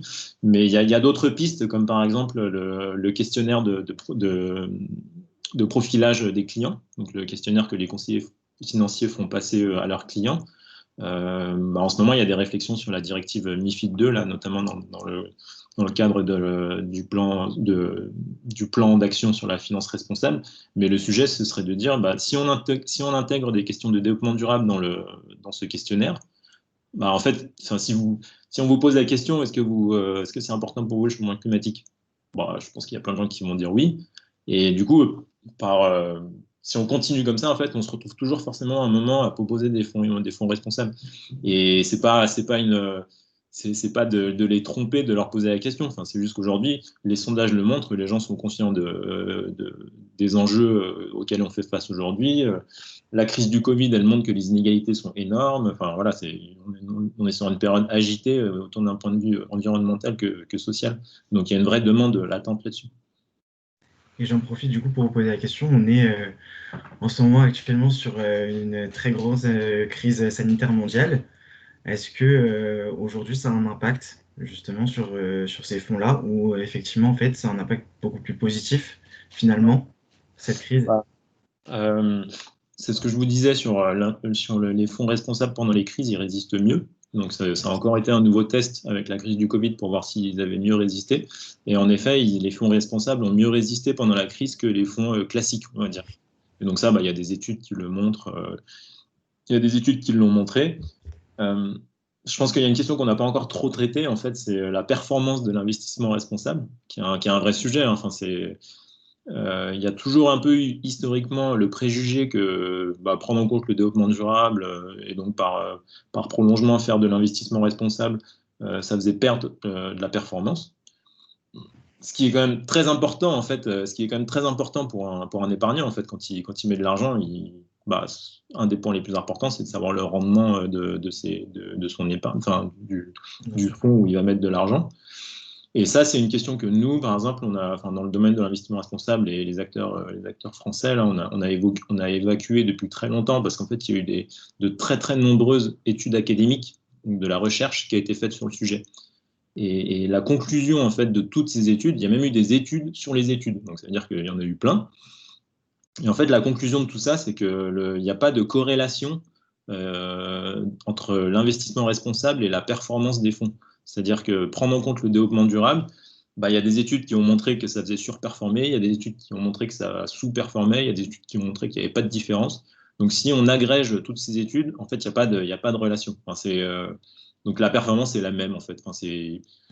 Je dirais que les fonds, ils performent ou ils performent pas bien, ça dépend juste de comment les gérants choisissent les actifs là-dedans. Enfin, c'est aussi une question de gérant, de bien faire les choses. Enfin, c'est pas parce qu'on fait de l'investissement responsable que la performance va être moindre. Par contre, ce qu'on sait, c'est que les entreprises qui prennent en compte le développement durable et vraiment opèrent ces changements stratégiques, et sur le long terme, elles sont plus performantes. Donc après, pour que ça se traduise sur le cours de bourse, c'est encore difficile de le voir. Mais sur la question de la rentabilité, en fait, c'est plus un sujet. Enfin, c'est plus vraiment un sujet aujourd'hui, dans la profession en tout cas. Mais on sait très bien que, notamment chez les épargnants et chez les conseillers financiers, le préjugé est encore très fort. Donc, il faut continuer à faire de la pédagogie sur le sujet en disant la recherche le montre, mais aussi les résultats le montrent aussi. On a plein de fonds qui fonctionnent très bien. Il y a beaucoup de suivi des fonds responsables et ils fonctionnent très bien, les fonds. D'accord. En tout cas, merci beaucoup, Monsieur Polonna, vraiment.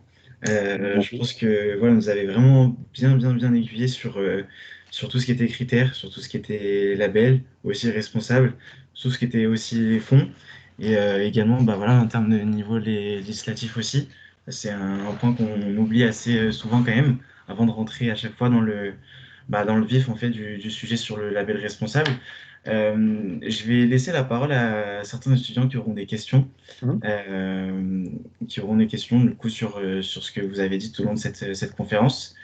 Je sais pas qui est la première personne qui doit parler. Alors nous avons Ségolène qui avait une question. Ségolène, si tu es parmi nous, ben, on te laisse la main sur la conférence pour poser ta question. Oui, en fait, ma question, je l'ai notée, excusez-moi, je vais la relire. Concrètement, c'était savoir si l'État français et les autres États européens, ils poussent les entreprises, enfin les entreprises et aussi les particuliers, enfin par la suite, mais poussent les entreprises à investir davantage dans la finance responsable. Et également, c'était par quels moyens ils subventionnent, entre guillemets, les entreprises à davantage investir dans la finance responsable. Parce que tout à l'heure, vous aviez dit, en parlant de Total, il y a aussi un décalage entre l'éthique pour certains particuliers qui ne vont pas se reconnaître en disant j'investis dedans et finalement, je sais que Total, il y a Total à certaines casseroles. Et malheureusement, j'investis dans un fonds et finalement, je retrouve aussi du Total. Donc, est-ce que c'est éthique? Enfin, c'est pas vraiment éthique, mais c'est socialement responsable. Donc, comment éviter les amalgames et comment faire comprendre ça aux particuliers et autres? Alors, il y a plein de questions là-dedans. Oui, désolé. Il n'y a pas de problème. L'État n'intervient pas forcément dans ce que les banques doivent proposer en fonds. Enfin, c'est pas son rôle, en fait. L'État, ce que je vous ai dit, c'est qu'en gros, il a beaucoup légiféré sur l'aspect responsable des entreprises. Donc ça, il y a de plus en plus de choses. Comment est-ce qu'il prend en compte le développement durable dans ses activités. Donc ça, à partir du moment où on doit communiquer ça, c'est vraiment un truc qui est très fort sur les entreprises. Il y a beaucoup de lois qui sont basées sur la communication, en fait, sur comment est-ce que vous faites les choses, qu'est-ce que vous faites. À partir du moment où on est obligé de communiquer, ça vient sur la place publique. Donc, ça ouvre la porte à des ONG, à des associations de consommateurs, à la place publique. Et donc, ça expose beaucoup plus. Donc c'est vrai que le fait juste de légiférer sur plein d'aspects qui sont le reporting, enfin des choses comme ça, pousse déjà les entreprises à être de manière générale plus responsables et à être plus exposées, on va dire. Ensuite, qu'est-ce qu'elles font pour les particuliers? C'est un peu le label, en fait, c'est de dire on vous donne un signal fort là-dessus. Ensuite, je dirais que effectivement, si je reprends par exemple le cas de Total, il y a plein de fonds français dans lesquels il y a du Total. Est-ce que c'est bien? Je pense que vous allez me dire que non. Le principe, c'est de dire, il y a plusieurs choses. Est-ce qu'on va exclure de nos investissements Total? Est-ce que, par exemple, vous, si vous deviez exclure de vos investissements, est-ce que vous le ferez ou pas? Est-ce que vous le feriez ou pas? Est-ce que vous diriez, moi, je veux pas de Total dans mes fonds? Non, parce que c'est quand même une entreprise qui a un impact international assez important et qui investit beaucoup et qui est rentable. Donc, d'un côté, on veut du profit, donc on ne va pas exclure des entreprises qui fonctionnent très bien. Ouais. Mais d'un autre côté, moralement, entre guillemets, on n'est pas forcément en adéquation. Donc, vous voyez, on est un peu Globalement, c'est un peu vous qui décidez. Alors, c'est un peu vous qui décidez si c'est votre choix. Mais de manière générale, les gens ils diront, moi, je ne veux pas de ces entreprises-là. Moi, je ne veux pas d'entreprises qui font du mal à la planète, qui font du mal aux hommes. Mais si on réfléchit aujourd'hui, quand on n'investit pas, ça veut dire qu'on laisse la place à d'autres investisseurs qui potentiellement sont moins regardants que les investisseurs responsables. Donc déjà, c'est une question qu'il faut se poser. Si on exclut, est-ce qu'on accepte de laisser la place à d'autres investisseurs qui vont dire moi je m'en fiche, je veux que de la rentabilité, quel que soit l'impact négatif. Donc ça c'est déjà un point qui est important. Nous, on est plutôt partisans de dire ok, ces entreprises ont des pratiques qui ont un impact très fort sur l'environnement, qui sont très discutables.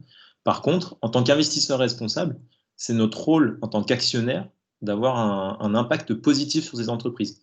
Et l'impact positif, il se manifeste comment? Et ben, en fait, c'est le dialogue permanent avec ces entreprises. C'est-à-dire qu'en permanence, les investisseurs responsables, ce qu'ils font avec ces entreprises-là, c'est qu'ils sont en contact avec eux tout le temps, en leur disant, est-ce que votre stratégie elle est en train d'évoluer ou pas? Est-ce que vous allez vous aligner avec les accords de Paris? Est-ce que vous allez diminuer vos émissions de CO2? Est-ce que vous allez faire évoluer votre modèle pour participer à la transition énergétique? Et donc ça, nous, on dit que si on reste investi, mais vraiment on les accompagne dans cette transition, bah là, on considère qu'on a un impact positif, en fait, parce qu'on dit, bah, on les lâche pas, en fait, on les laisse pas faire ce qu'ils veulent. Et en même temps, c'est le rôle d'un actionnaire. Enfin, l'actionnaire, il possède l'entreprise, donc c'est aussi lui qui est responsable de l'activité. Et donc, typiquement, ce qui s'est passé cette année avec Total, c'est qu'il y a eu une très grosse activité autour de l'Assemblée générale de Total cette année, parce que bah, il y a des coalitions d'investisseurs qui se mettent ensemble pour dire, bah, nous, on pèse, je ne sais pas combien de centaines de milliards, et on pense que vous devriez évoluer. Et donc, ils prennent de la pression de toutes parts, en fait. Donc, ce qui s'est passé, c'est que cette année, il y a eu le dialogue d'investisseurs qui ont poussé Total à changer un peu leur politique, à dire bah, on va investir moins dans le pétrole non conventionnel, dans des choses comme ça, on va plus investir dans les énergies renouvelables. Ensuite, il y a une autre coalition d'investisseurs qui a dit mais non, on considère que ce n'est pas assez, parce que vous êtes plutôt aligné sur une trajectoire de réchauffement de 4 degrés plutôt que de 1,5 degré, qui est ce que la COP21 demandait. Donc, on va déposer une résolution pendant votre Assemblée générale. Et en fait, on ne peut pas déposer de résolution si on n'est pas actionnaire. Donc, on reste investi pour dire, bah voilà, non, on va peser, en fait, on va aller dialoguer directement avec le patron pour lui dire qu'il faut changer. Donc ça, c'est des choses qu'il faut savoir, c'est des éléments qu'il faut comprendre, effectivement, mais dans les faits, le fait de rester investi, ce n'est pas forcément quelque chose de mauvais, si bien sûr on rentre dans le rôle de la personne qui va dialoguer pour essayer de pousser dans son retranchement l'entreprise pour la faire évoluer. Et ça peut marcher, en fait. Qu'est-ce que je peux vous donner comme exemple? C'est des exemples qui datent un peu, mais une entreprise de la pharma qui s'appelle GlaxoSmithKline, dans les années 90, avait d'un coup augmenté le prix des médicaments pour le sida aux États-Unis. Et donc, il y a un investisseur, un gros investisseur qui s'appelle CalPERS, c'est le fonds de pension californien qui gère 700 milliards de dollars, qui a dit, en gros, eux, ils possédaient 2% de l'entreprise. Donc, c'est beaucoup 2% hein, pour une entreprise, de posséder 2% du capital. Ils ont dit, soit vous revenez en arrière, soit on sort du capital. Il faut savoir que quand il y a 2% du capital qui sort, ça donne une énorme chute en bourse. Et donc voilà, en fait, là, le rôle de... Donc ils sont revenus en arrière et l'entreprise ne s'est pas retirée. Mais voilà, c'est différentes manières de faire pression en étant investisseur. Donc l'État, il peut... effectivement, on aimerait bien qu'il y ait plus d'interventionnisme de l'État, mais l'État ne peut pas intervenir tout le temps comme ça sur les entreprises et dans toutes les activités. Mais par contre, du coup, c'est vraiment des acteurs différents, des ONG, de mettre les sujets sur la table, et aussi après aux investisseurs, justement, de pousser de plus en plus ces entreprises à changer. Je ne sais pas si j'ai répondu à toutes les questions, parce qu'il y en avait d'autres, mais je suis sur mute, je crois. Ségolène, ton micro. Ah oui, pardon, excusez-moi. Comme vous dites, communication, enfin tout le temps en communication avec les entreprises, mais est-ce qu'il y a un contrôle derrière ou c'est simplement des échanges avec les entreprises ou contrôle dans le sens, un inspecteur pour voir si c'est bien respecté ou pas du tout? Alors, en fait, le dialogue entre les investisseurs et les entreprises, c'est quelque chose qui est secret, en fait. Ça reste dans un cadre confidentiel. Le seul moment où ça peut être public, c'est lors d'une assemblée générale avec un dépôt de résolution, où il y a des questions, soit il y a un dépôt de résolution, soit il y a des questions ouvertes pendant l'assemblée générale. Mais sinon, tous les autres échanges sont confidentiels, en fait. Donc après, les investisseurs, de plus en plus, doivent communiquer sur le contenu de ce qu'ils ont fait en termes de dialogue avec les entreprises pour de la transparence. Mais non, après, c'est vrai que c'est confidentiel. D'accord, merci. Nous avons Clément qui a une question aussi. Alors Clément, est-ce que tu peux te manifester? Oui. Donc, vous avez précisé tout à l'heure à juste titre que les personnels en banque avaient un manque de compétences et de formation auprès de ce type de financement. On voit également aujourd'hui qu'il y a une perte de confiance des consommateurs envers les banques. On l'a vu notamment que les banques avaient moins d'impact sur les consommateurs par la baisse des taux de la BCE qui a eu très peu d'impact au final sur l'économie. Est-ce que les banques restent toujours du coup un relais privilégié dans la sensibilisation au financement responsable, ou est-ce qu'il y a d'autres formes de financement qui peuvent être envisagées? Alors, bonne question. C'est dans le sondage qu'on a fait là, on a posé une question aux Français qui est quel serait l'interlocuteur à qui vous ferez le plus confiance pour votre épargne. Et donc c'est vrai que ce chiffre il a beaucoup diminué juste après la crise, mais en fait ce qu'on a observé ces dernières années, c'est que la principale source d'information reste quand même le conseiller financier. Donc ce dont on se rend compte, c'est que l'épargnant en fait il est quand même toujours très preneur de l'information de la part de son conseiller financier, même si la confiance, elle est quand même, elle est quand même dégradée, on va dire, par rapport à avant. Mais ça reste sa principale source d'information. Et on voit que les autres sources d'information, ça va être la famille, les amis ou les journaux. Mais du coup, c'est vrai que le conseiller reste le principal prescripteur. Donc c'est pour ça que nous, il faut qu'on joue sur cette formation des conseillers le plus possible en fait. Et ce qu'on dit, c'est que en fait, l'investissement responsable, ça peut être une manière de renouer contact avec ses clients, parce qu'en fait, l'investissement responsable, c'est aussi une belle histoire à raconter en fait. Enfin, c'est sur des fonds qui sont particulièrement, enfin sur des fonds qui sont transition énergétique ou création d'emplois ou bien-être des salariés. C'est vrai que là, c'est des choses qui sont là, je parle vraiment en termes de relations client-conseiller avec son. C'est vrai que là, c'est des belles histoires à raconter. Après, c'est vrai que les gens, ils investissent de plus en plus eux-mêmes en bourse, sur des sites comme Boursorama ou des choses comme ça. En fait, si vous allez par exemple dans Boursorama aujourd'hui ou dans des sites comme ça, il y a de plus en plus d'informations sur la finance responsable parce que eux, c'est ce qu'ils voient aussi. À partir du moment où des sites comme ça, Boursorama, je ne sais pas combien de visites par mois c'est, mais c'est énorme. Enfin, c'est vraiment un des tout premiers sites grand public. Eux, en fait, c'est eux qui viennent vers nous en nous disant, nous, en fait, on voit qu'il y a de plus en plus de gens qui sont en demande là-dessus. Ils veulent l'investissement responsable. Et après, les retraites, les assurances, des choses comme ça, les gens globalement posent de plus en plus de questions. Donc, quel que soit en fait le moyen de mettre son épargne, là on parle de moyens classiques, mais on va dire assurance, retraite, la banque. Là, en tout cas, le sujet est vraiment en train de monter. Et après, il y a plein d'autres formes d'investissement dont je vous ai parlé. C'est par exemple, je sais que c'est un peu plus notre génération, mais c'est vrai que et la vôtre, mais le crowdfunding, par exemple, c'est vraiment quelque chose qui monte beaucoup.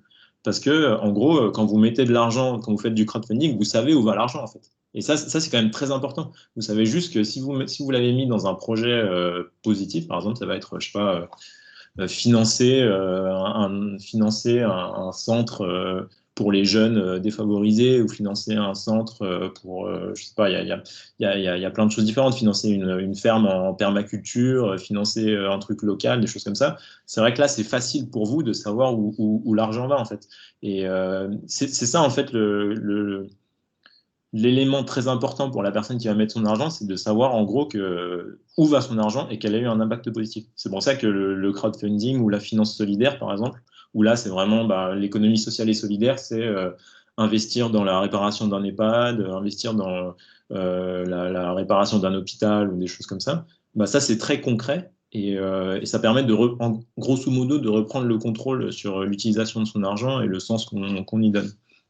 Je ne sais pas si j'ai répondu à ta question très bien. Oui, c'est le fait d'avoir recours à des financements plus directs, en fait. Ouais, c'est ça, concret. Ouais. D'accord. Exactement.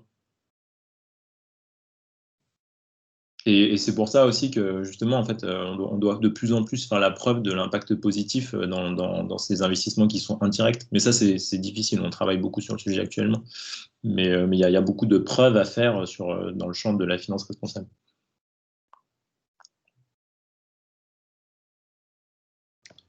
Alors, j'ai Madame Platio qui voudrait vous poser une question. Oui, alors la question que j'avais posée dans la discussion, vous y avez répondu en fait sur la performance des fonds, parce que c'est vrai que vous nous avez beaucoup parlé de finances responsables, et à un moment, donc, se pose quand même la question de la performance, hein, de la rentabilité de ces fonds, donc vous y avez répondu. Ce que j'ai pu noter aussi, ce qui était très intéressant, c'est ce manque d'éducation en fait, hein, des Français vis-à-vis de la finance responsable, et vous nous avez donné des moyens un petit peu de les sensibiliser, hein, comme les labels. Et également, le conseiller financier, lui aussi, a son rôle. Et vous avez très bien mis en évidence aussi un problème d'information, de formation. Je crois que là, il y a aussi peut-être des actions à mener, hein, au niveau des conseillers, et bien de s'intéresser, d'être curieux. C'est un domaine qui évolue beaucoup aussi, j'ai l'impression, hein, qui évolue, et donc de ne pas hésiter à s'informer, à se former, hein, et peut-être être en contact avec des organismes comme le vôtre, hein, comme le forum, le FIR. Est-ce que vous avez des actions concrètes que vous menez auprès justement de cette cible de conseillers bancaires? Ouais. Alors, si on parle un peu côté label ISR, les actions qu'on a menées au tout début dans le comité de promotion, elles n'étaient pas orientées vers le grand public, elles étaient orientées vers les CGP. En fait, on s'est demandé, hein, c'était quoi notre cible la plus pertinente là-dessus. Toucher le grand public qui est encore très peu éduqué et qui comprend pas encore trop les concepts, c'était un peu difficile. Par contre, toucher le prescripteur, le conseiller, essayer de lui faire comprendre que... Alors après, les CGP, c'est une population particulière aussi, on en est plus sur des hauts revenus, c'est vraiment enfin, il y a 3 ans, on en parlait avec eux, c'était vraiment la perf. Aujourd'hui, le discours est quand même vraiment totalement différent. Enfin, cette année, j'ai pas pu y aller, mais ça fait 4 ans qu'on va au salon Patrimonia, donc qui est le salon des conseillers en gestion de patrimoine à Lyon. Il y a 3 ans, quand on y allait, ils nous regardaient gentiment en rigolant un peu, et année après année, en fait, ils viennent en disant, mais tous mes clients m'en demandent, je sais pas quoi dire, aujourd'hui, il faut changer. Il y a la loi PAC qui a changé beaucoup de choses aussi, parce que les de présentation dans l'assurance vie ont changé beaucoup de choses. Donc effectivement, on fait pas mal d'actions auprès des CGP. On a envisagé plein de choses, hein. On se disait comment est-ce qu'on fait pour toucher le plus possible à travers le CFPB, par exemple, les organismes de formation. Voilà, le but, c'était vraiment d'essayer de passer par là. En ce moment, on est en train d'essayer de sortir un projet de vidéo pédagogique qu'on va faire avec une agence de com plutôt scientifique, où là, le but, c'est de traiter le sujet de la finance responsable par des questions, en fait, enfin, par les nœuds, en fait, par ce qui bloque. Donc, ça va être des questions typiquement sur le contenu des fonds, pourquoi il y a telle entreprise dedans, des choses comme ça. Parce qu'en fait, ça doit donner des clés aux conseillers pour pouvoir expliquer mieux que ça ce qu'il y a dans l'investissement responsable. Et donc, voilà, c'est vrai que c'est un gros travail de notre part. Après, dans nos membres, on a des gros distributeurs, hein. On a la Banque Postale et BNP qui sont globalement les 2 réseaux qui sont le plus avancés en termes de distribution pure, hein. C'est-à-dire que c'est vraiment les premiers réseaux à avoir vraiment mis en place de la communication sur l'investissement responsable. Et tout simplement, par exemple, la Banque Postale, ils sont en train de passer 100% ISR. Ça veut dire que en 2022, tous les fonds qu'ils proposeront, normalement, ne seront que des fonds. Tout ce qu'ils proposeront en épargne ne sera que de l'ISR. Donc ça, c'est un énorme pas, parce qu'à l'époque, aujourd'hui, il y a eu une opération il y a une opération qui fait que la banque est plus petite. Il y a eu des activités qui sont parties chez Natixis. Mais à l'époque, c'était le 5e gestionnaire d'actifs français qui décidait de passer 100% ISR. Donc ça, c'est quand même des marqueurs qui sont très forts. Donc c'est vrai qu'on travaille beaucoup avec ces membres-là pour dire comment est-ce qu'on fait pour faire de la communication. Après, c'est aussi une question de moyens. Nous, on est une petite association. C'est difficile pour nous de faire des campagnes, des campagnes de communication grand public parce que ça coûte cher. Par contre, avec les fonds du label ISR qui sont beaucoup plus importants, aujourd'hui, on a fait des campagnes sur les bus, par exemple. Donc, il y a eu tous les bus parisiens, lyonnais et lillois ont eu des affichages sur le label ISR. On a fait des campagnes dans les gares aussi. On a fait dans les grosses gares lyonnaises, parisiennes et lilloises. Donc, c'est vrai que là, on touche un nombre important de personnes. Et puis après, il faut faire de la radio, il faut faire plein de choses. On essaie de faire grimper tout doucement la culture en fait de la finance responsable. C'est un très long travail. Là, on est vraiment sur on considère vraiment que le grand public, c'est la nouvelle frontière, en fait. C'est une frontière pour nous. D'une part, on est bloqués un peu dans notre jargon. C'est très difficile pour nous de sortir de ça. C'est pour ça que je suis très content de faire ce genre d'échange aussi, parce qu'on a besoin de réfléchir à comment on en parle de manière plus simple. Et puis voilà, ouais, pour nous, c'est un gros sujet qui doit être développé, parce qu'encore une fois, je le disais, les Français, ils ont beaucoup d'épargne, qui aujourd'hui, elle n'est pas du tout orientée dans le bon sens. Et il y a une forme d'urgence aussi, dans le sens où si on ne redirige pas très vite l'épargne et tout ce qui est investi dans le bon sens, il y a un moment où il sera trop tard, en fait. Donc c'est vrai que le travail doit être fait très fort. Et après, c'est très positif, parce que le fait que j'intervienne dans un master comme celui-là, c'est déjà bon signe, en fait, qu'on ne le faisait pas avant. Oui, puis il y a une autre notion que vous avez développée, c'est le fait d'avoir une vision plutôt à moyen ou long terme, alors qu'on a en général plutôt une vision court-termiste. Donc voilà, de changer un petit peu d'horizon. Hein, vous parlez de l'exemple de Total, c'est vrai qu'à court terme, on pourrait très bien ne pas justement la considérer comme socialement responsable, mais justement avec ces perspectives d'évolution et ces investissements pour devenir davantage responsable. Donc on a là une vision à plus long terme. Ouais, non, c'est sûr qu'ils ont pris beaucoup d'engagement sur les dernières années. Après, on sait très bien que la réalité des choses, et c'est pour ça qu'on les lâche pas aussi. Enfin, on sait très bien ce qu'il y a derrière, et c'est pour ça qu'il faut pas les lâcher. Mais non, c'est sûr qu'il faut réfléchir à des horizons plus lointains, on va dire, parce que en fait, si on réfléchit juste en termes d'assurance et de retraite, la retraite, c'est un horizon très lointain, mais on commence à cotiser quand on est plutôt jeune, pour 40 ans plus tard, 50 ans plus tard. L'assurance vie, c'est pareil, en fait. On n'y pense pas vraiment, mais en fait, de base, par nature, c'est des choses qui sont, qui sont sur le long terme. Donc, c'était pas logique forcément que les caisses de retraite, les assureurs n'investissent que à court terme, alors que l'argent, les gens, leurs bénéficiaires finaux, mettent de l'argent chez eux pour des choses qui sont plus long terme. Très bien, nous avons aussi une autre question de Ségolène. Alors Ségolène, est-ce que tu es là? Oui. Oui, ma question, c'était savoir pourquoi il n'y a pas eu tant de communication que ça sur les fonds ISR.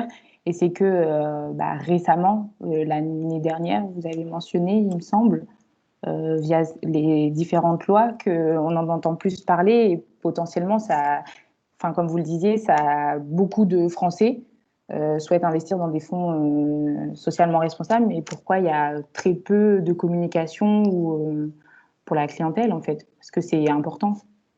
Ouais, c'est un peu pour tout ce que j'ai pu évoquer avant, mais il y a plein de freins à enlever, en fait. C'est que il y a plein de préjugés sur l'investissement responsable.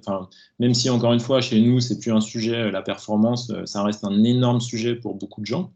Ensuite, il se trouve que dans des temps de crise, on va dire, les sujets en fait qui sont importants pour les gens, c'est malheureusement, entre guillemets malheureusement, mais l'environnement, des choses comme ça passe derrière je sais pas, l'emploi, des choses comme ça. Et c'est vrai qu'aujourd'hui, tout ce qui tourne autour de la finance responsable est beaucoup connoté vert, alors que les thématiques sociales sont tout aussi importantes, mais c'est pas ce qu'on voit le plus, en fait.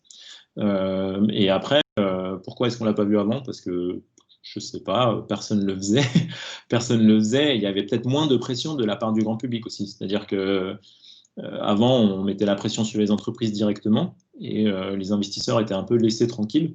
De plus en plus aujourd'hui, le rôle des investisseurs est en train de passer sur la place publique, c'est-à-dire que en fait, les investisseurs, c'est ceux qui sont derrière les entreprises, en fait. C'est ceux qui possèdent les entreprises, ceux qui investissent dans les entreprises, et leur rôle ne peut pas être oublié. Enfin, c'est pas, si par exemple, je vous prenais un exemple concret, quand on parle d'émissions de gaz à effet de serre, il y a ce qu'on appelle le premier périmètre d'évaluation des émissions à effet de serre, ça va être les émissions directes des usines, par exemple. Donc les usines. Le deuxième, ça va être les émissions un peu indirectes, donc les déplacements des salariés, les déplacements liés au transport, la mobilité, des choses comme ça. Donc ça, c'est très bien mesuré aujourd'hui. Et le troisième périmètre, en fait, c'est tout ce qui vient, c'est les émissions de gaz à effet de serre qui viennent des activités. Et ça, c'est en fait, aujourd'hui, avant c'était pas du tout c'était pas du tout bien mesuré. Mais on va prendre un exemple concret. Le périmètre 1 de Renault, c'est ce que ces usines consomment. Le périmètre 2 de Renault, c'est tout ce qu'ils mettent en place, les transports, des choses comme ça. Le périmètre 3 de Renault, eh ben, en fait, c'est tout ce que les voitures que Renault vend dégagent en émissions en gaz à effet de serre. Et en fait, c'est énorme. Enfin, en fait, les émissions de gaz à effet de serre de Renault, ça va être genre 90% ce périmètre 3 qui n'est pas bien mesuré et 10% les deux premiers périmètres qui sont très bien mesurés. Et donc, si on réfléchit comme ça, en fait, on passe vraiment à côté de l'essentiel, c'est-à-dire qu'on passe à côté du périmètre 3. Et ben en fait, les investisseurs, c'est pareil. Les investisseurs, ils ont souvent été très bien notés d'un point de vue environnemental, parce qu'en gros, ils disent ils n'ont pas d'activités qui ont un impact sur l'environnement, enfin, vu que c'est des financières. Donc, il y a ils ont plutôt des bureaux, ils n'ont pas de champs de pétrole, enfin, ils font pas d'agriculture, ils n'ont pas un impact concret. Et en fait, le scope 3, le périmètre 3 des investisseurs, c'est en gros les émissions des gaz à effet de serre, de où est-ce qu'ils sont investis en fait. Et en fait, là, on se rend compte que c'est énorme parce que un investisseur comme BNP, il gère 700 milliards d'euros et donc il a investi dans je ne sais pas combien de milliers d'entreprises qui, elles, peuvent avoir un impact environnemental très fort. Et en fait, avant, les financières, elles passaient un peu à côté elle passait un peu tranquille en disant en fait, nous, on n'a pas du tout d'impact. En fait, aujourd'hui, c'est de plus en plus public qu'en gros, l'investissement, les banques, elles ont un vrai impact sur l'environnement et sur les hommes. Et donc, ça, c'est aussi avec la COP21 et que le rôle des financiers sort de plus en plus. Et aussi parce qu'il y a des acteurs, des ONG qui se saisissent du sujet des investisseurs de plus en plus. Et après, les campagnes de publicité, c'est vrai que je pense que c'est un tournant parce qu'en gros, on en parle maintenant parce qu'il y a une vraie demande. Parce qu'on ne peut plus passer à côté et parce qu'il faut le faire. Et aussi parce qu'il y a eu la crise sanitaire qui a fait que certaines personnes se sont réveillées et se sont dit on ne peut plus fonctionner comme avant, il faut changer un peu notre manière de... Il y a un ensemble de choses qui sont le système qu'on a là, il pose problème parce qu'on a bien vu que, par exemple, les personnes les plus importantes, c'était les personnes les moins bien payées, on va dire les personnels soignants, voilà, toutes ces personnes-là. Donc il y a un peu une crise sociale et sociétale qui est en cours, qui met aussi plus en avant les excès et puis les choses qui ne sont pas normales dans le monde économique. Merci. Très bien, il est 17h12. Je vais laisser 2 questions encore. Nous avons Monsieur Kiteri qui a peut-être une question. Je vais laisser la parole. Oui, merci beaucoup Maxence. Merci beaucoup Monsieur Polodna en fait pour toutes ces informations. J'apprends énormément de choses. Et là, j'ai vraiment une question sur le plan anecdotique cette fois-ci, parce que votre domaine il est assez novateur, peut-être pas dans le concept, mais dans la mise en pratique. C'est ce que je comprends. Et moi, ce qui m'intéresserait de savoir, c'est que justement, quand on est dans des cas pratiques, surtout quand on est un groupe ou une petite association, on monte des projets. On expérimente beaucoup. Et là aussi, il arrive très souvent qu'il y ait des bévues, des problèmes qui se produisent en cours de projet. Et je voulais savoir, vous, si ça vous est déjà arrivé de monter un projet dont l'impact, il serait théoriquement positif, mais en fait, en cours de route, vous avez réalisé autre chose qui était moins positif, négatif, ou peut-être que vos collaborateurs, du coup, c'était pas du tout ce à quoi vous vous attendiez et que vous avez peut-être fait marche arrière, ou alors dû résoudre de nouveaux problèmes que vous auriez créés en fait en cours de projet. Je réfléchis un peu parce que l'activité même du forum, elle fonctionne beaucoup sur le consensus et puis le travail avec tous nos membres. Mais ce que je trouve que ça met beaucoup en avant, et globalement une manière de traiter les sujets, en fait, et le développement durable dans sa globalité, c'est qu'en fait, on se rend compte que les problèmes viennent souvent de choses qu'on n'a pas vues, qu'on n'a pas voulu voir ou auxquelles on n'a pas fait attention. Et par exemple, moi, l'exemple que je vous donnais sur ce drame du Rana Plaza, c'est vraiment une question de supply chain, en fait, de logistique et de fournisseurs. C'est-à-dire que vous avez un donneur d'ordre qui est Gap ou H&M, qui a un siège en Europe, et donc c'est une entreprise qui est très bien, qui est plutôt bien notée d'ailleurs. Enfin, c'est des entreprises qui sont plutôt bien notées parce que là, on se concentre sur les sièges européens, et donc c'est des populations cadres qui ont des bonnes conditions de travail, qui sont dans des pays qui ont des bonnes réglementations, etc. Sauf que leur zone d'influence, en fait, c'est le Bangladesh. Et la question, c'est de savoir si, quand ils ont mis en place des contrats avec leurs fournisseurs, est-ce que dans ces contrats, il y avait des clauses responsabilité sociale, il y avait des clauses d'audit, il y avait des choses comme ça. Et en fait, moi, ce que ça m'apprend, c'est qu'en gros, faire du développement durable, c'est pas une exception. En fait, c'est juste bien comprendre son environnement, bien comprendre tous les éléments différents, essayer de mettre en place des plans d'action pour essayer de régler des problèmes. Mais surtout, en fait, c'est beaucoup de l'anticipation, en fait. Et de manière générale, dans tous les projets, on peut avoir des soucis. Il faut essayer le plus possible d'anticiper qu'il puisse se passer des choses pas bien. Et après, ça peut toujours arriver quelque chose de pas bien qui arrive. Par contre, le but, c'est de mettre en place des plans, c'est de voir si on met en place des plans d'action pour essayer d'arriver à une situation positive ou de régler le souci. Ça, c'est vraiment, je pense, le développement durable, pour moi, c'est ça, c'est vraiment juste connaître les gens, bien connaître son entourage et bien savoir qu'on n'a pas un impact uniquement autour de soi, enfin, dans un périmètre qui est celui de son bureau ou quoi que ce soit. C'est qu'on a des fournisseurs, on a des clients qui, eux, ont un impact eux-mêmes et qui, donc, ont un impact local. Et donc, bien se rendre compte que, par exemple, une entreprise française, elle n'a pas un impact qu'en France, elle a des impacts sur ses fournisseurs, sur l'environnement, sur des communautés locales, sur des politiques. Voilà, c'est ça, c'est vraiment la compréhension dans sa globalité des problèmes, des sujets. Merci. Oui, du coup, je comprends que quand vous travaillez avec des acteurs étrangers, tout ce qui est géopolitique et tout ça, vous faites des recherches en amont en fait pour vérifier que tout va bien. Ouais, exactement, parce que il y a plein de cas, mais c'est vrai qu'on se retrouve souvent sur des sujets pétroliers, mais Total est beaucoup attaqué, par exemple, au Nigeria, parce qu'il y a des soupçons de corruption avec le gouvernement local. Mais quand on sait que le Nigeria, c'est un pays rentier, qui se base essentiellement sur l'économie du pétrole, on se dit bien qu'il y a des sujets là-dessus, mais donc on se retrouve quand même avec le delta du Niger, donc là, avec le delta du Niger qui est complètement pollué, avec des populations qui sont malades. Et donc c'est vrai que là, on se retrouve avec des politiques locaux qui ont accepté ces contrats-là, voilà, parce que c'était lucratif. Mais encore une fois, pour nous, c'est scandaleux et c'est saisi par tous les ONG. Mais le sujet, c'est de se dire, effectivement, moi, l'entreprise vient sur un terrain local en disant je vais contribuer au développement économique, mais le sujet, c'est de savoir si les travailleurs sont bien traités, si l'environnement local est bien géré. Donc, non, c'est vrai que c'est. Encore une fois, on a un peu cette responsabilité-là en tant que pays où il y a beaucoup de donneurs d'ordre et de responsables de ne pas se dire on vient dans un pays, on fait ce qu'on veut. Voilà, là, je vois beaucoup de têtes différentes et on vient tous de pays, on a tous des origines de pays où potentiellement on peut avoir beaucoup de conditions difficiles. Et donc voilà, on a cette responsabilité-là aussi d'avoir ce rôle, d'avoir pas un impact négatif sur ces pays-là, quoi. Merci. Merci à vous. Très bien. Alors, une dernière question.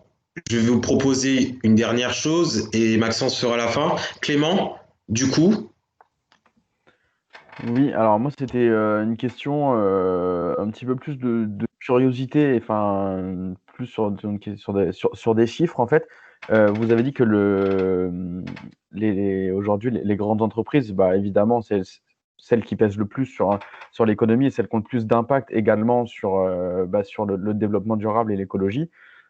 Est-ce qu'aujourd'hui, on a un chiffre qui montre l'impact des investisseurs particuliers comparément aux entreprises? Est-ce qu'on a un chiffre qu'on souhaite atteindre, que ce soit en pourcentage ou en nombre, sur quelques années?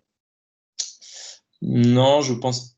En fait, c'est très difficile parce que la provenance des investissements est différente, c'est-à-dire on a des particuliers ou des grands investisseurs. Après, en fait, les cibles restent tout le temps les mêmes. Donc, on a un souci là-dessus, c'est que l'investissement en tout cas sur les marchés financiers est très dilué, et c'est pour ça que là, on a besoin de faire de la recherche sur les impacts concrets, parce que, encore une fois, c'est très facile quand on fait du crowdfunding ou de la finance solidaire, c'est-à-dire l'investissement direct, de savoir où l'argent va. Mais une fois qu'on dit, moi, je mets de l'argent dans un fonds, sauf qu'un fonds, ça investit dans plein d'entreprises, donc c'est très difficile de savoir si mon argent qui a été investi dans ce fonds-là il est allé dans l'entreprise dans une activité responsable. Enfin, c'est très difficile de savoir. Et c'est pour ça qu'on essaie d'avancer en fait sur les questions de mesure d'impact positif des investissements. Mais aujourd'hui, non, c'est pas encore du tout le cas. C'est encore difficile de le dire. À part dans des fonds responsables, où en gros, c'est ce qu'on appelle des fonds thématiques, où on va dire, bah, en fait, ce fonds-là, moi, je veux qu'il investisse que dans des entreprises qui sont dans la gestion responsable de l'eau, ou dans des entreprises qui créent beaucoup d'emplois, ou dans des entreprises qui luttent contre le cancer, ou des choses comme ça. C'est ce qu'on appelle des investissements thématiques, qui là sont très parlants pour le grand public, et où on sait exactement où est-ce que l'argent va. Mais sinon, de manière générale, les fonds qui sont très diversifiés et dilués, c'est difficile de savoir concrètement c'est quoi l'impact. D'accord, merci. Alors, il me semble qu'il n'y a plus de questions. Alors, pour tous les participants à cette conférence, je vais vous proposer du coup un lien, un questionnaire, tout simplement pour savoir votre avis sur cette conférence, sur la forme et le fond. Donc, je vous invite du coup à y répondre. Et je vais laisser du coup la main à Maxence. Oui. Donc du coup voilà, donc merci du coup à tout le monde, d'abord les participants, donc bien évidemment tous les élèves de notre fameuse classe, notre fameux groupe 1A, et puis surtout du coup à Monsieur Keteri qui nous a rejoint également pour cette conférence. Merci beaucoup à Madame Platio, puisque du coup elle nous a donné vraiment toutes les bonnes consignes pour mener à bien ce projet, cette conférence-là, et puis du coup je remercie aussi l'ensemble de mon groupe. Voilà, on a bien travaillé, il nous reste encore du travail, du coup, et surtout, monsieur Paulina, merci beaucoup à vous d'avoir venir tout simplement nous donner beaucoup d'informations sur ce thème-là, d'avoir surtout accepté notre invitation. Et puis, j'espère vous voir bientôt, et j'espère en présentiel, au moins qu'on vous voit tous ensemble en présentiel. Merci beaucoup à vous. Moi, je suis rincé. Enfin, j'ai beaucoup parlé. C'était super intéressant, mais non, mais ça montre que le sujet est. Voilà, moi, encore une fois, je n'ai pas fait de finance, donc je ne suis pas du tout spécialiste de la finance pure. Par contre, c'est vrai que sur le sujet de finance responsable, on a plein de choses à dire, et le fait qu'il y ait plein de choses à dire, ça montre qu'il y a encore beaucoup de chemin à faire. Mais par contre, moi, je trouve que c'est vraiment positif de faire des interventions comme ça, parce que c'est vous l'avenir. Enfin, on a besoin de vous. Plus tard, ça repose vraiment sur vous. Moi, je fais partie d'une génération qui est un peu entre les deux, mais je considère vraiment qu'on va nous laisser des choses qui sont quand même pas terribles, quoi. Donc, on a encore un peu de temps pour faire ce qu'il faut pour que ça aille mieux. Et donc voilà, je suis très content que. Et en plus, vous êtes vraiment les personnes qui vont avoir un rôle important là-dedans. Et j'espère que ça vous aide un peu à voir les enjeux qu'on a aujourd'hui sur l'investissement responsable et sur le monde de la banque et sur la distribution. Et puis, n'hésitez pas si vous avez des questions. N'hésitez pas. Voilà. Vous aurez sûrement mon contact. Et puis, je serai toujours disponible si vous avez besoin de quelque chose.